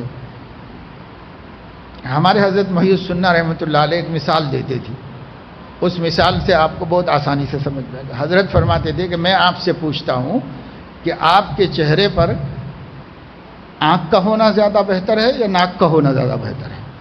کیا ہونا چاہیے آپ کے چہرے پر؟ دونوں ہونا چاہیے۔ تو بھائی دین کے سب کام ہونے چاہیے، گناہوں سے بچنے کا بھی ایک حکم ہے، وہ بھی پورا ہونا چاہیے، نیکی کرنے کا بھی حکم ہے، وہ بھی پورا ہونا چاہیے۔ اب اس میں افضل کون سا ہے؟ تو افضل تو نہیں کہا جائے گا، افضل دونوں ہیں، گناہ سے بچنا بھی افضل ہے اور فرائض کا ادا کرنا بھی افضل ہے۔ ہاں یہ تقابل کیا جا سکتا ہے کہ نوافل میں مشغول ہونا زیادہ ضروری ہے یا گناہ سے بچنا زیادہ ضروری ہے، تب کہا جائے گا گناہ سے بچنا زیادہ ضروری ہے نوافل میں مشغول ہونے کے مقابلے میں۔ باقی فرائض سے تقابل نہیں ہے، وہ بھی فرض ہے وہ بھی فرض ہے، دونوں فرض ہیں۔ ایک بات یہ عرض کرنا ہے کہ اہلیہ کی طبیعت مسلسل ناساز رہتی ہے، کمائی کا تقریباً حصہ علاج ہی میں صرف ہو رہا ہے۔ اللہ پاک آپ کی مدد فرمائے، ان کو شفاء کاملہ نصیب فرمائے، صحت عطا فرمائے، آپ کی آمدنی میں اللہ تعالیٰ غیر معمولی برکت عطا فرما دے۔ جب میں دوسروں کو ترقی کرتے دیکھتا ہوں تو جلتا ہوں، فوراً دل میں یہ سوچ لو کہ اللہ اس کو ترقی دے رہے ہیں تو مجھے کیا شکایت؟ بھائی مجھے کوئی شکایت نہیں، اللہ سے کہو کہ اللہ پاک اس کو بھی ترقی دیجئے اور مجھے بھی دیجئے، بس اتنا کافی ہے، اور زیادہ پریشانی میں مت پڑو۔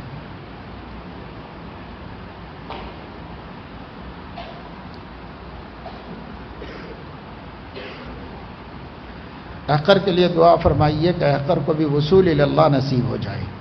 بہت پریشان ہوتا ہوں کہ زندگی ختم ہوتی جا رہی ہے، پتہ نہیں اللہ تک پہنچوں گا بھی یا نہیں۔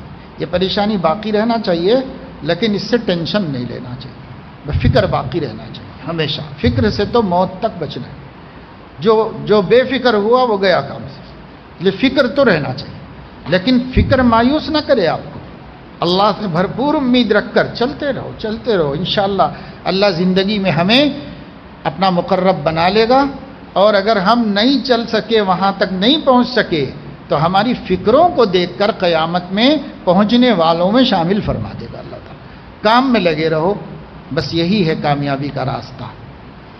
یہ آج اس کرائے کے مکان میں رہ کر تھک گیا ہے، دعا فرمائیے کہ اللہ تعالیٰ عافیت سے ذاتی مکان نصیب فرمائے۔ اللہ پاک سب کو اپنا ذاتی ٹھکانہ عطا فرما دے اپنے کرم سے، بڑی نعمت ہے اللہ تعالیٰ کی۔ میرا آپ سے اصلاحی تعلق ہے، فی الحال دنیاوی ضروری کاموں میں کچھ رکاوٹیں محسوس ہو رہی ہے جس سے دین کے ضروری اعمال بھی نہیں ہو رہے ہیں، کیا میں حزب البحر کا عمل کر سکتا ہوں؟ ورنہ جو وظیفہ آپ تجویز کریں وہ کروں گا۔ حزب البحر پڑھنا تو اس کی اجازت ہے سب کو، یہ دعائیں ہیں، مسنون دعائیں، لیکن حزب البحر کا کوئی خاص عمل ہے تو وہ عمل جو بتاتا ہے اس سے پوچھو کہ اس کا کیا طریقہ ہے، مفید ہے کہ مضر ہے۔ میں تو ایسا کوئی عمل جانتا بھی نہیں، بتاتا بھی نہیں ہوں۔ اب جو وظیفہ آپ کہہ رہے ہیں تو وظیفہ یہ ہے کہ یا سلام و کثرت سے پڑھیے، اور اگر معاشی تنگی کا مسئلہ ہو رہا ہے تو سونے سے پہلے 330 مرتبہ یا وہابو پڑھ لیا کرو، اللہ تعالیٰ خیر و برکت کا سبب بنائیں گے۔ مجھ سے مجلس میں 4 ماہ سے ناغہ ہو گیا، معمولی سی وجہ سے سستی ہو گئی، اس مرتبہ آیا ہوں، کچھ نصیحت کیجیے۔ نصیحت یہ ہے کہ بھئی کوئی اہم بات ہوتی تب تو پھر بھی عذر ہوتا، معمولی سی وجہ کو کاہے کو آپ نے وجہ بنایا؟ یہ نفس کی کچھ شرارت ہوتی ہے، نفس سے مقابلہ ہی ریاضت ہے، سلوک ہے، اسی کا نام مجاہدہ ہے۔ اس لیے نفس سے مقابلہ کرو، بلا واقعی ضرورت کے بہانہ نہ بناؤ۔ ذکر کی پابندی نہیں ہو رہی ہے تو پابندی شروع کر دو۔ اللہ تعالیٰ اپنے فضل و کرم سے توفیق عمل نصیب فرمائے۔ ہمارے بھائی کا ایکسیڈنٹ میں انتقال ہوا، دعا کی درخواست ہے، اللہ تعالیٰ ان کی مغفرت فرمائے، درجات بلند فرمائے، اہل خانہ کو صبر نصیب فرمائے۔ جس کی وجہ سے حادثہ ہوا اس پر بہت غصہ آ رہا ہے، حالانکہ ہم نے معاف کر دیا، اب معاف کر دیا تو دل صاف کر لو اور نکال دو، ختم کر دو قصہ۔ ہم مکتب پڑھاتے ہیں، طلبہ طالبات کی تعلیم کے ساتھ تربیت بھی کرتے ہیں، لیکن تربیت کا اثر تھوڑی ہی دیر ہوتا ہے، بعد میں پھر اسی طرح ہو جاتے ہیں۔ ہم کیا کریں؟ ہمارا کام تربیت کرنا ہے، بس تربیت کریں۔ ما علی الرسول الا البلاغ المبین، ما انت علیہم بوکیل لست علیہم بمسیطر وما انت علیہم بحفیظ۔ اللہ نے ہمارے نبی کو بھی ذمہ دار نہیں بنایا عمل کا، ذمہ دار بنایا دعوت کا۔ ہم دعوت دے رہے ہیں، بچوں کو سکھا رہے ہیں، بچے تھوڑا عمل کرتے ہیں، ہم بڑے ہو کر چھوڑتے جا رہے ہیں، بچے پھر بھول جاتے ہیں، پھر چھوڑ دیتے ہیں، لیکن آپ کی باتیں یاد رہیں گی۔ جب وہ شعور کی زندگی میں قدم رکھیں گے تو ضرور اس پر عمل کریں گے، آپ کی محنت رائے گاہ نہیں ہوگی۔ مایوس مت ہو جاؤ، کام کرتے رہو۔ بندہ کوئی نیا کپڑا کوئی چیز استعمال کرتا ہے تو دل میں خیال آتا ہے کہ یہ تو فضول خرچی ریاکاری ہے۔ فضول خرچی بھی نہیں ہے، ریاکاری بھی نہیں ہے، بشرطے کہ آپ نے اپنے حلال آمدنی میں سے اچھا پہنا ہو، اچھا کھایا ہو، سب کو کچھ بھی نہیں ہے۔ ایک صحابی آئے، انہوں نے کہا کہ یا رسول اللہ، آپ کبر کی اتنی مذمت بیان فرما رہے ہیں، اور ہمارا حال یہ ہے کہ بازار میں اچھا جوڑا دکھتا ہے تو خرید لیتے ہیں، پہن لیتے ہیں، اچھا جوتا ملتا ہے تو لے آتے ہیں۔ تو حضور علیہ السلام نے فرمایا کہ تم لوگوں نے تکبر کی تعریف ہی نہیں سمجھی۔ بھائی اچھا پہننا تو اللہ کی نعمت ہے، اللہ خود دیکھ کے خوش ہوتا ہے، پھر کیوں تم اس کو غلط سمجھ رہے ہو؟ کبر کیا ہے؟ حق کو تسلیم نہ کرنا، دوسروں کو حقیر سمجھنا، بس۔ اب اگر تم اکڑ پھو کر کے دوسروں کو حقیر سمجھ رہے ہو تو یہ غلط ہے، لیکن تم اچھا پہنو، مرسو، آئینے میں دیکھ لو، خوش ہو جاؤ، کوئی بات نہیں ہے، نہ گناہ ہے نہ کوئی نافرمانی ہے۔ قل من حرم زینۃ اللہ التی اخرج لعبادہ والطیبات من الرزق قل ہی للذین آمنوا فی الحیاۃ الدنیا خالصۃ یوم القیامہ۔ سب آپ کے لیے اللہ نے پیدا کیا ہے، ہاں حرام سے نہ ہو بس۔ اور ریاکاری جان بوجھ کے ہوتی ہے، ریاکاری مت کرو تو خود بخود کیوں ہوگی ریاکاری؟ خود بخود نہیں ہوتی۔ اس لیے اچھا پہننا، اچھا کھانا، اچھی سواری، ان سب میں دکھاوا مقصود ہے تو یہ فضول خرچی ہے۔ اور اگر ان سب سے اپنی راحت، اپنی خوشی، اپنا آرام اور حلال سے ہے تو کوئی منع نہیں ہے، آپ اختیار کرو۔ کہنے والے کہتے رہیں گے، ان کو چھوڑ دو۔ اللہ پاک جناب والا کی اور تمام بزرگوں کی، اکابرین کی عمر میں برکت عطا فرمائے، آمین۔ سوال یہ تھا کہ اتوار کی مجلس میں آنے کے لیے ایک دن پورا رہنا ہوتا ہے، مگر مسئلہ یہ ہے کہ گھر میں کیا بول کر کے آنا چاہیے، کیونکہ ایک تو گھر والوں کو ان اعمال سے انسیت نہیں ہے، دوسرے یہ کہ میرا جی بنا آئے نہیں رہتا، اور نہ آنے کا کوئی ایسا عذر بھی نہیں ہے کہ جو آپ کو بتلا کر معذرت کر لوں، اس لیے کسی بہانے سے آنا پڑتا ہے۔ تو ہمارا آنا کیسا ہے؟ گھر والوں کو نہیں پسند ہے تو گھر والوں سے بس یہ بتاؤ کہ ایک ضروری کام سے سفر میں جا رہا ہوں، بس یہ بولو، بس ختم، اور چلے جاؤ۔ جھوٹ بھی نہ ہو جائے، اور اس سے ضروری کیا کام ہوگا آدمی کا۔ حضرت ابو بکر رضی اللہ تعالیٰ عنہ کو کوئی دشمن مل گیا تھا سفر ہجرت میں، تو اس نے حضرت ابو بکر سے پوچھا، ان کو پہچانتا تھا، حضور کو نہیں پہچانتا تھا، تو پوچھا کہ یہ تمہارے ساتھ کون ہے؟ تو انہوں نے کہا کہ رجل یہدینی الی سواء الطریق،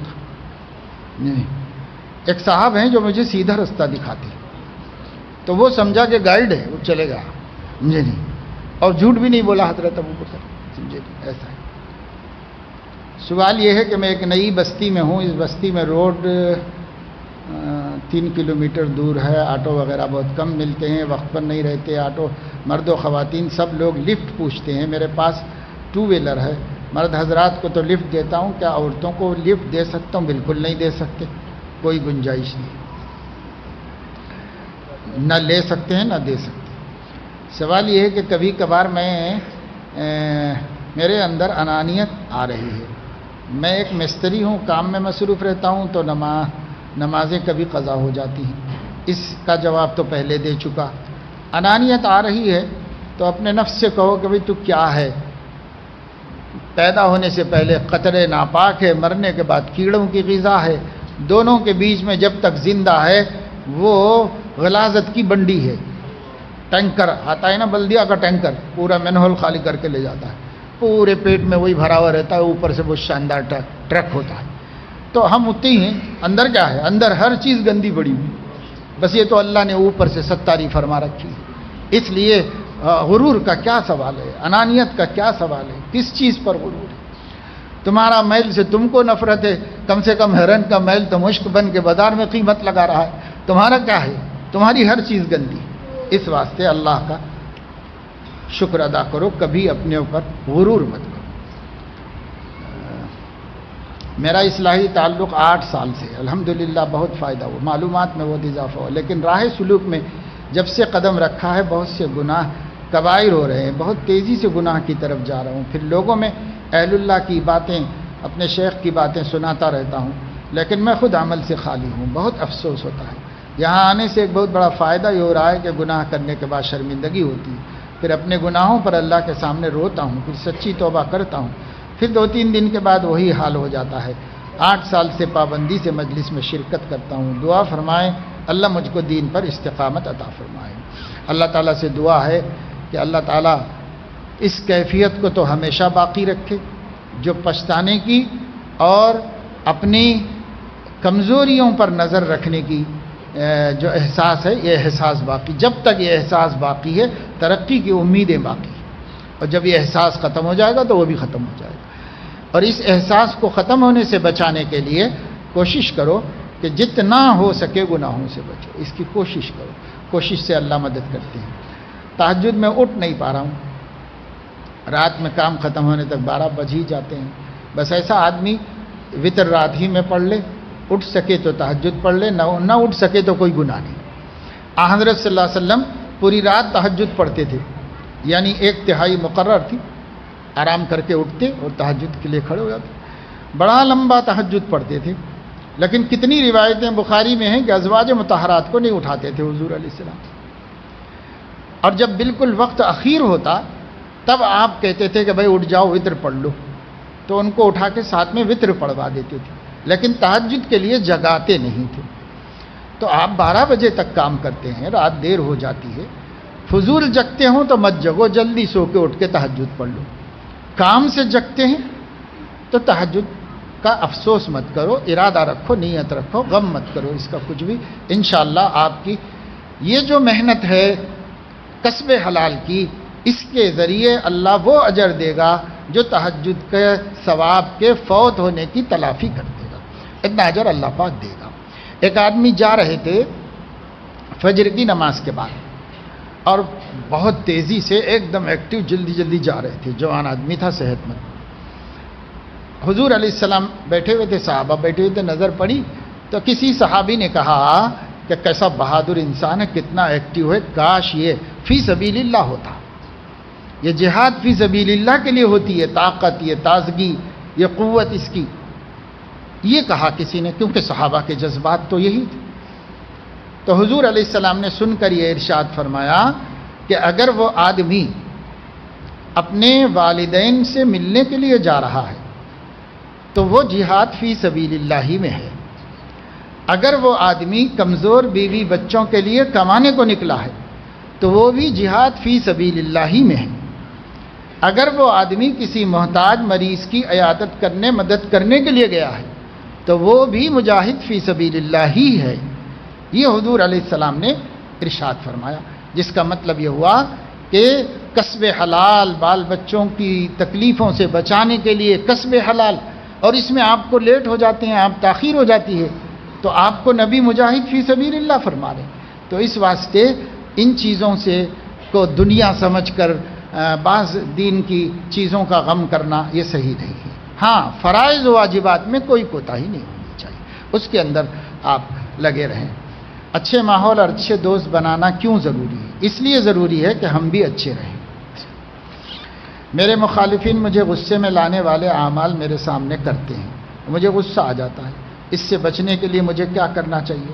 جب آپ کو پتا ہے کہ وہ آپ کو غصے میں ہی لانا چاہ رہے ہیں تو آپ غصے میں ہی مت آئیے، تاکہ ان کا منشا بھی پورا نہ ہو اور آپ بھی پریشان نہ ہو. کائے کو غصے میں آتے ہیں؟ جب جان بوجھ کے کوئی آدمی شرارت کر رہا ہے تو اب اس آدمی کے ساتھ ہم کیا الجھائیں گے؟ چھوڑ دو، شرارت کر رہا ہے، اس کے مقدر ہے، ہم کیا کر سکتے ہیں، اس کو چھوڑ دو. حقیقی ایمان کیا ہے؟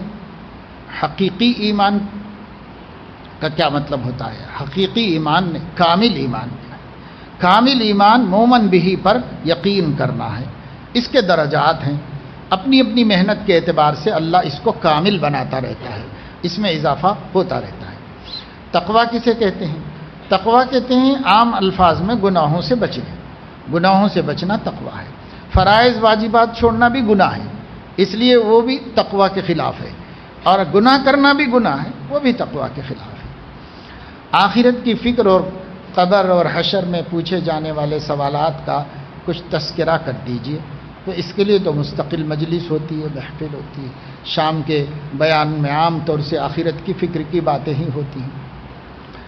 آج جو غزہ اور فلسطین کے حالات ہیں، ان حالات کو دیکھتے ہوئے طبیعت میں بے چینی رہتی ہے. وہاں کی کوئی خبر ملتی ہے تو کسی چیز میں کوئی دل نہیں لگتا. افسوس اس بات کا ہے کہ ہم چاہ کر بھی کچھ نہیں کر سکتے. دعائیں صدقات تو کر رہے ہیں پر اس پر دل مطمئن نہیں ہے. کبھی کبھار بے سکونی اور مایوسی کا عالم رہتا ہے. تو یہ تو بھائی سبھی مسلمانوں کا حال ہے، لیکن وہ جو کر رہے ہیں آپ دعا اور صدقہ، بس یہ کافی ہے. اللہ ہم سے مواخذہ تو نہیں فرمائے گا ان کا تعاون نہ کرنے کا، اس لیے کہ اصول یہ ہے کہ ان کی مدد واجب ہے، لیکن الاقرب فالاقرب پر واجب ہوگی. ابھی ان کے ہی غزہ کے مسلمانوں پر واجب ہے، وہ تو سب کر ہی رہے. اس کے بعد مصر والوں پر واجب ہے، عراق والوں پر واجب ہے، اردن، لبنان، ان لوگوں پر واجب ہے. پھر اس کے بعد اور آگے بڑھیں گے، امارات پر، سعودیہ پر، اور ان پر واجب ہے. اور ہوتے ہوتے پھر جہاں جہاں مسلم کنٹریز ہیں سب پر واجب ہے. لیکن الاقرب فالاقرب، یہ لوگ بھی عاجز ہو جائیں تو ان کے بعد والے شامل ہوں، وہ بھی عاجز ہو جائیں تو وہ بھی لگ جائیں. اس میں یہ ترتیب ہے، یہی ترتیب کتابوں میں لکھی ہے، یہی حضرت شیخ الاسلام مولانا تقی عثمانی دامت برکاتہم کے ایک جو ہے اس میں واز میں بھی انہوں نے بیان فرما دی. کسی کے سوال کے جواب میں یہی بات بیان فرمائی، اور یہی تحقیق علماء کی ہے. اس لیے ہم لوگوں پر واجب ابھی نہیں، اور ہم کر بھی نہیں سکتے.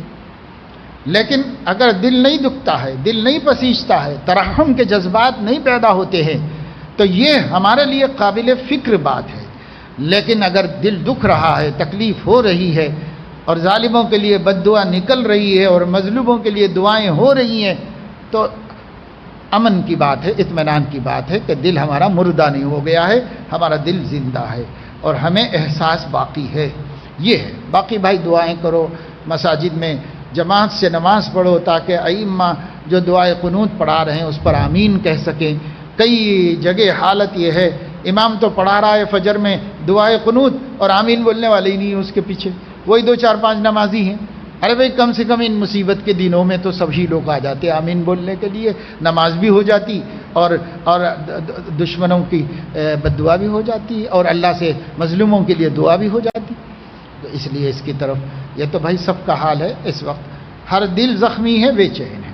لیکن اس میں ایک خوشی کا پہلو یہ ہے کہ اللہ نے آج کی اس ترقی یافتہ اور اپنے اپنے پاورز پر غرور کرنے والے بڑے بڑے مغروروں کو شرمندہ کر کے ان کے دلوں کو بے چین کر کے اللہ نے رکھ دیا ہے۔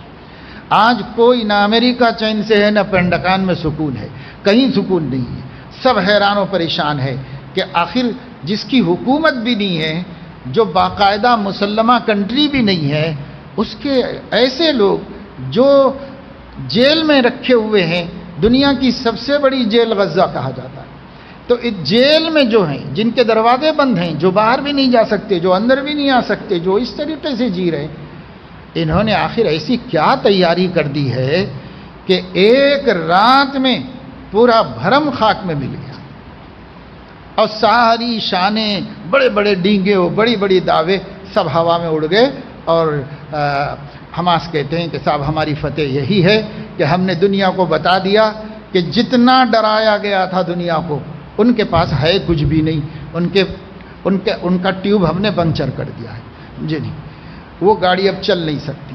لیکن جو اسلحہ کی طاقت ہے، اس طاقت سے مظالم کر رہے ہیں، یہ مظالم سے نقصان بھی ہو رہا ہے، تو نقصان تو ہوتا ہے، ہوگا، بس قرآن کی آیت سامنے رکھ لینا چاہیے، ان تکونوا تعلمون فإنهم يعلمون كما تعلمون وترجون من الله ما لا يرجون۔ اگر تمہارا کچھ نقصان ہوتا ہے جانوں کا تو ان کا بھی ہو رہا ہے، فرق یہ ہے کہ ان کو جان دے کے بھی کوئی چیز ملنے والی نہیں ہے، اور تم کو اس جان کے دینے پر اجر ملنے والا ہے اللہ کے پاس۔ اس لیے ہم کسی حال میں مریں تو شہید، ماریں تو غازی، نقصان کسی بھی پہلو میں نہیں۔ اس لیے بھائی مجھے تو بڑی عبرت ہوئی کہ ایک بچی بیمار دواخانے میں بیڈ کے اوپر پڑی ہوئی تھی، اس کا بھائی اس کو یاد کر رہا تھا، خاندان پورا مٹ چکا تھا، اس سے چھوٹا بھائی ہے عمر میں، اس کو لایا گیا کہ یہ ہے تمہاری بہن، یہاں ہے دیکھو۔ اس نے سلام کیا، اس نے جواب دیا، اس کے بعد فوراً چھوٹا بھائی اپنی بہن کو کہتا ہے ابشری یا اختی بالجنہ، میری بہن، میری پیاری بہن، جنت کی خوشخبری ہو۔ یہی قد ہیں 9 سال کے، 7 سال کے، 8 سال کے بچے، اس کو دیکھ کے تو کم سے کم ہمیں چلو بھر پانی میں ڈوب مرنا چاہیے، 50 برس کی عمر تک بھی جنت کی بشارت کا خیال بھی دیا جاتا ہے۔ اور یہ چھوٹا سا بچہ اپنی بہن کو زخمی حالت میں دیکھ کے کہہ رہا ہے جنت کی خوشخبری ہے، جی جائیں گے، ٹھیک ہے، چلے جائیں گے، غم مت کرو، جنت میں جائیں گے۔ اس ایمان کے ساتھ بچے جی رہے ہیں، نہیں؟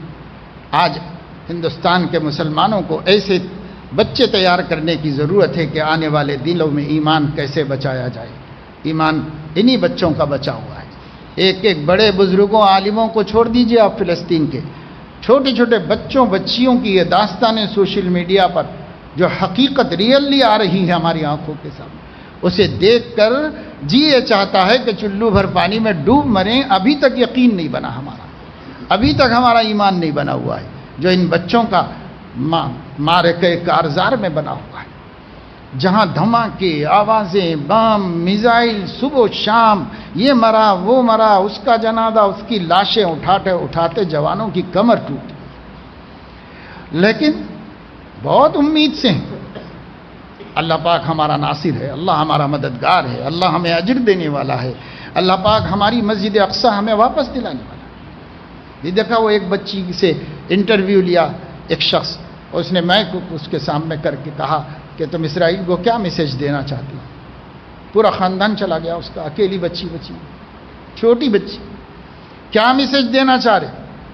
زخموں سے رو رہی ہے، بلک رہی ہے، میسج دے رہی ہے مائک سامنے، آپ اسرائیل کو کیا میسج دینا چاہ رہے؟ اس نے کہا کہ ہمارا سب کچھ تم نے لے لیا، سب لے لو، لیکن اقصی ہمیں دے دو، بس یہی چاہیے اور کچھ نہیں چاہیے۔ تو جی رہے ہیں مسجد اقصی کے واسطے، بس یہ زندگی کا مقصد بنا۔ میری زندگی کا مقصد تیرے دین کی سرفرازی۔ یہ ہم لوگ تو خالی محفل گرمانے کو بولتے ہیں، لیکن وہاں بچہ حقیقت میں بولتا ہے، من سے بولتا ہے۔ ہماری مامی کچھ بیمار ہیں، دعا کی درخواست ہے، اللہ تعالیٰ شفائے کاملہ عاجلہ نصیب فرمائے۔ مجھ کو آپ سے محبت ہے، میں آپ کے واقعات قربانیاں سنوں تاکہ سالکین کے دل کو گرمایا جا سکے، جو سخت حالات آپ پر گزرے ہوں۔ اس کے لیے تو ایک مستقل مجلس چاہیے بھائی، اور جو گزر جاتا ہے وہ یاد کس کو رہتا ہے؟ مزہ مزہ، دیکھو کہ آگے جو زندگی باقی ہے اسے اب ہم کیسے اللہ کی خوشی کے مطابق بنا دیں۔ ہم تو بارہا سنتے ہیں کہ سلام کرنے میں 10 سے 30 نیکیاں ملتی ہیں، اور فلاں فلاں کام پر اتنی نیکیاں۔ تو ہمارا خیال یہ ہے کہ جب آدمی پہاڑوں کے مثل نیکیاں لاتا ہے مگر حقوق کے معاملے میں اٹک جاتا ہے اور تمام نیکیاں بیکار ہو جاتی ہیں، تو پتہ چلا کہ اصل تو حق تلفی سے بچنا ہے۔ اب اس خیال کی وجہ سے اگر کوئی نصیحت کرے کہ فلاں نیک کام کرو کیونکہ اس سے اتنے ہزار نیکیاں ملتی ہیں، تو بھی کچھ خاص شوق پیدا نہیں ہوتا۔ ہم بعض جماعت کے افراد کو دیکھتے ہیں کہ وہ ہمیشہ جماعت کے کام میں لگے رہتے ہیں اور معصیت سے بھی بچے رہتے ہیں۔ ان افراد کو اگر اصلاحی تعلق کی اہمیت کو بتلانا ہو تو کیسے بتلائیں؟ ان کو تو پتہ بھی نہیں کہ اصلاحی تعلق کیا ہوتا ہے۔ اگر آپ کے دوست ہیں، اگر آپ کچھ سمجھانا چاہیں تو سمجھائیں، جیسے وہ آپ کو دعوت دیتے ہیں آپ بھی اس کی دعوت دیں اور کہیں کہ بھائی یہ بھی اچھا کام ضروری ہے جو آپ ہمیں دعوت دے رہے ہیں، اور اس کی بھی فکر کرنی چاہیے کہ ہمارے اخلاق کی اصلاح ہو، ہمارے معاملات و معاشرت درست ہوں، اور اس کے لیے جو طریقے ہیں ان طریقوں کو بھی اختیار کرنا چاہیے۔ بس اتنا بول دو، اس سے زیادہ اصل میں سوال جب پیدا ہوتا ہے جب ہم منوانا چاہتے ہیں، تو منوانا آپ کے ذمے نہیں ہے بھائی، تو آپ اس کی چکر میں کیوں پڑتے ہیں؟ بتلانا ذمے ہے، بتلا کے فارغ ہو جانا چاہیے، دماغ کو اس میں اٹکا کے نہیں رکھنا چاہیے۔ اور جہاں تک یہ ثواب والی بات ہے تو گناہوں سے بچنا تو ضروری ہے، لیکن کیا اس نیکیاں کمانا کی اہمیت گھٹ جائے گی؟ نیکی کمانے کی اہمیت نہیں گھٹے گی۔ اگر اہمیت نہ ہوتی تو کیوں یہ ثواب بتایا جاتا؟ اس لیے وہ اعمال جس پر اجر کے وعدے ہیں کرنا ہے، گناہ میں نہیں کرنا ہے، وہ الگ چیز ہے۔ دونوں کو کیا ایک دوسرے سے ٹکرانا ہے؟ 1 ماہ قبل آپ سے بیعت ہوا تھا، آپ دیے ہوئے معمولات بہت ہی کم ہو رہے ہیں، تو اس کا جواب یہ ہے کہ پابندی سے کرنا شروع کر دو۔ اور میں منہ کے بل لیٹ کر اپنی قوت کو خراب کرنے کا عادی ہوں، فحش فلمیں بھی دیکھتا ہوں، ہدایت کی دعا تو کرتا ہوں، ضرور کریں گے سب لوگ آمین کہیں کہ اللہ پاک ہدایت نصیب فرمائے، لیکن بھائی اس کام سے اپنے کو بچا لو، دنیا اور آخرت برباد ہوگی۔ یہ سراسر ذلتیں ہیں، ذلتوں سے اپنے کو محفوظ رکھو، موبائل سے علیحدگی اختیار کر لو، اور جب تک یہ ہے اپنی ہمت پہ بھروسہ مت کرو۔ سلاسل اربعہ میں اجازت کا مل جانا کیا ہے؟ کیا سالک کو چاروں سلسلوں سے فائدہ ہوتا ہے یا صرف کسی ایک ہی راستے سے ترقی ہوتی ہے؟ سلاسل اربعہ میں اجازت دینے کا ہمارے ہاں جو معمول ہے وہ یہ ہے، بیعت بھی سلاسل اربعہ میں کرتے ہیں، جب اجازت دیتے ہیں تو بھی سلاسل اربعہ میں ہو جاتی ہے وہ اجازت۔ فائدہ اس کا یہ ہے کہ ہم دیگر سلاسل کے بزرگوں سے تقابل نہیں کریں گے، ان کی تنقیص و تحقیر نہیں کریں گے، اور چلیں گے تو ایک ہی راستے پر۔ تو ہمارا جو اکابر دیوبند کا سلسلہ ہے وہ چشتیہ ہے، وہ اسی سے سفر کراتے ہیں اور اسی سے سلوک طے کراتے ہیں۔ ضرورت پڑتی ہے تو نقشبندیہ سے بھی کچھ لے لیتے ہیں، سہروردیہ سے بھی لے لیتے ہیں، قادریہ سے بھی لے لیتے ہیں، لیکن یہ جو ماہر مشائخ ہوتے ہیں، جو فن کے ماہر ہیں، ان کو حق ہوتا ہے کہ وہ ادھر ادھر سے بھی لے کر کے سالک کو اس کا فائدہ پہنچائیں۔ لیکن جو ماہر فن نہیں ہے، بس چپ ایسے ہی نام کے سالکین ہیں، تو ان کو ادھر ادھر جھانکنا نہیں چاہیے، اپنے شیخ کے راستے پہ چلتے ہوئے اپنی ترقی کا سامان کرنا چاہیے۔ میری شادی ہوئے 9 سال ہو گئے، بیوی میرے حقوق ادا نہیں کرتی، میں اس پر دین کی مستقل محنت کرتا ہوں، تعلیم کے ذریعے، جماعت کے ذریعے، لیکن میری نافرمانی سے باز نہیں آتی، میں اس سے بہت پریشان ہوں، کیا کروں؟ ہمت ہے تو سنبھال کے لے کے چلو، اللہ اجر دے گا، اور اگر ہمت نہیں ہے تو جو جائز اقدام اللہ نے گنجائشیں رکھی ان گنجائشوں کو اختیار کرو کہ اس سے نجات پاؤ، کوئی دوسرا راستہ اختیار کرو۔ سوال یہ تھا کہ اپنے شیخ کو کون سی باتیں اور کس درجے تک بتلانا چاہیے، کیونکہ سنا ہے کہ اپنے آپ کو پوری طرح سے شیخ کے حوالے کر دینا چاہیے، تو کن امور میں کرنا چاہیے؟ اب دینی دنیاوی یا دونوں گھر کے امور، تجارتی امور وغیرہ، یہ سب چیزوں سے شیخ کا مطلب نہیں ہے۔ شیخ کا جو آپ سے تعلق ہے آپ کے دین پر ثبات کے واسطے، وعدہ بھی آپ یہی کرتے ہیں بیعت میں کہ میں دین پر مضبوطی سے جموں گا، تو دین پر جمنے میں جو دشواری پیش آ رہی ہے وہ مشورہ کر لو۔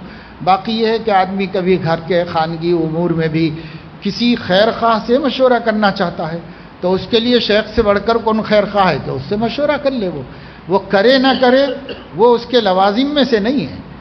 لوازم میں سے بس یہ ہے کہ اپنے دین کی ترقی کا جو وعدہ کیا ہے اس وعدے کو پورا کرے، جہاں جہاں مشکل پیش آ رہی رائے مشورہ لے اور اس کا حل نکالے اور آگے بڑھے۔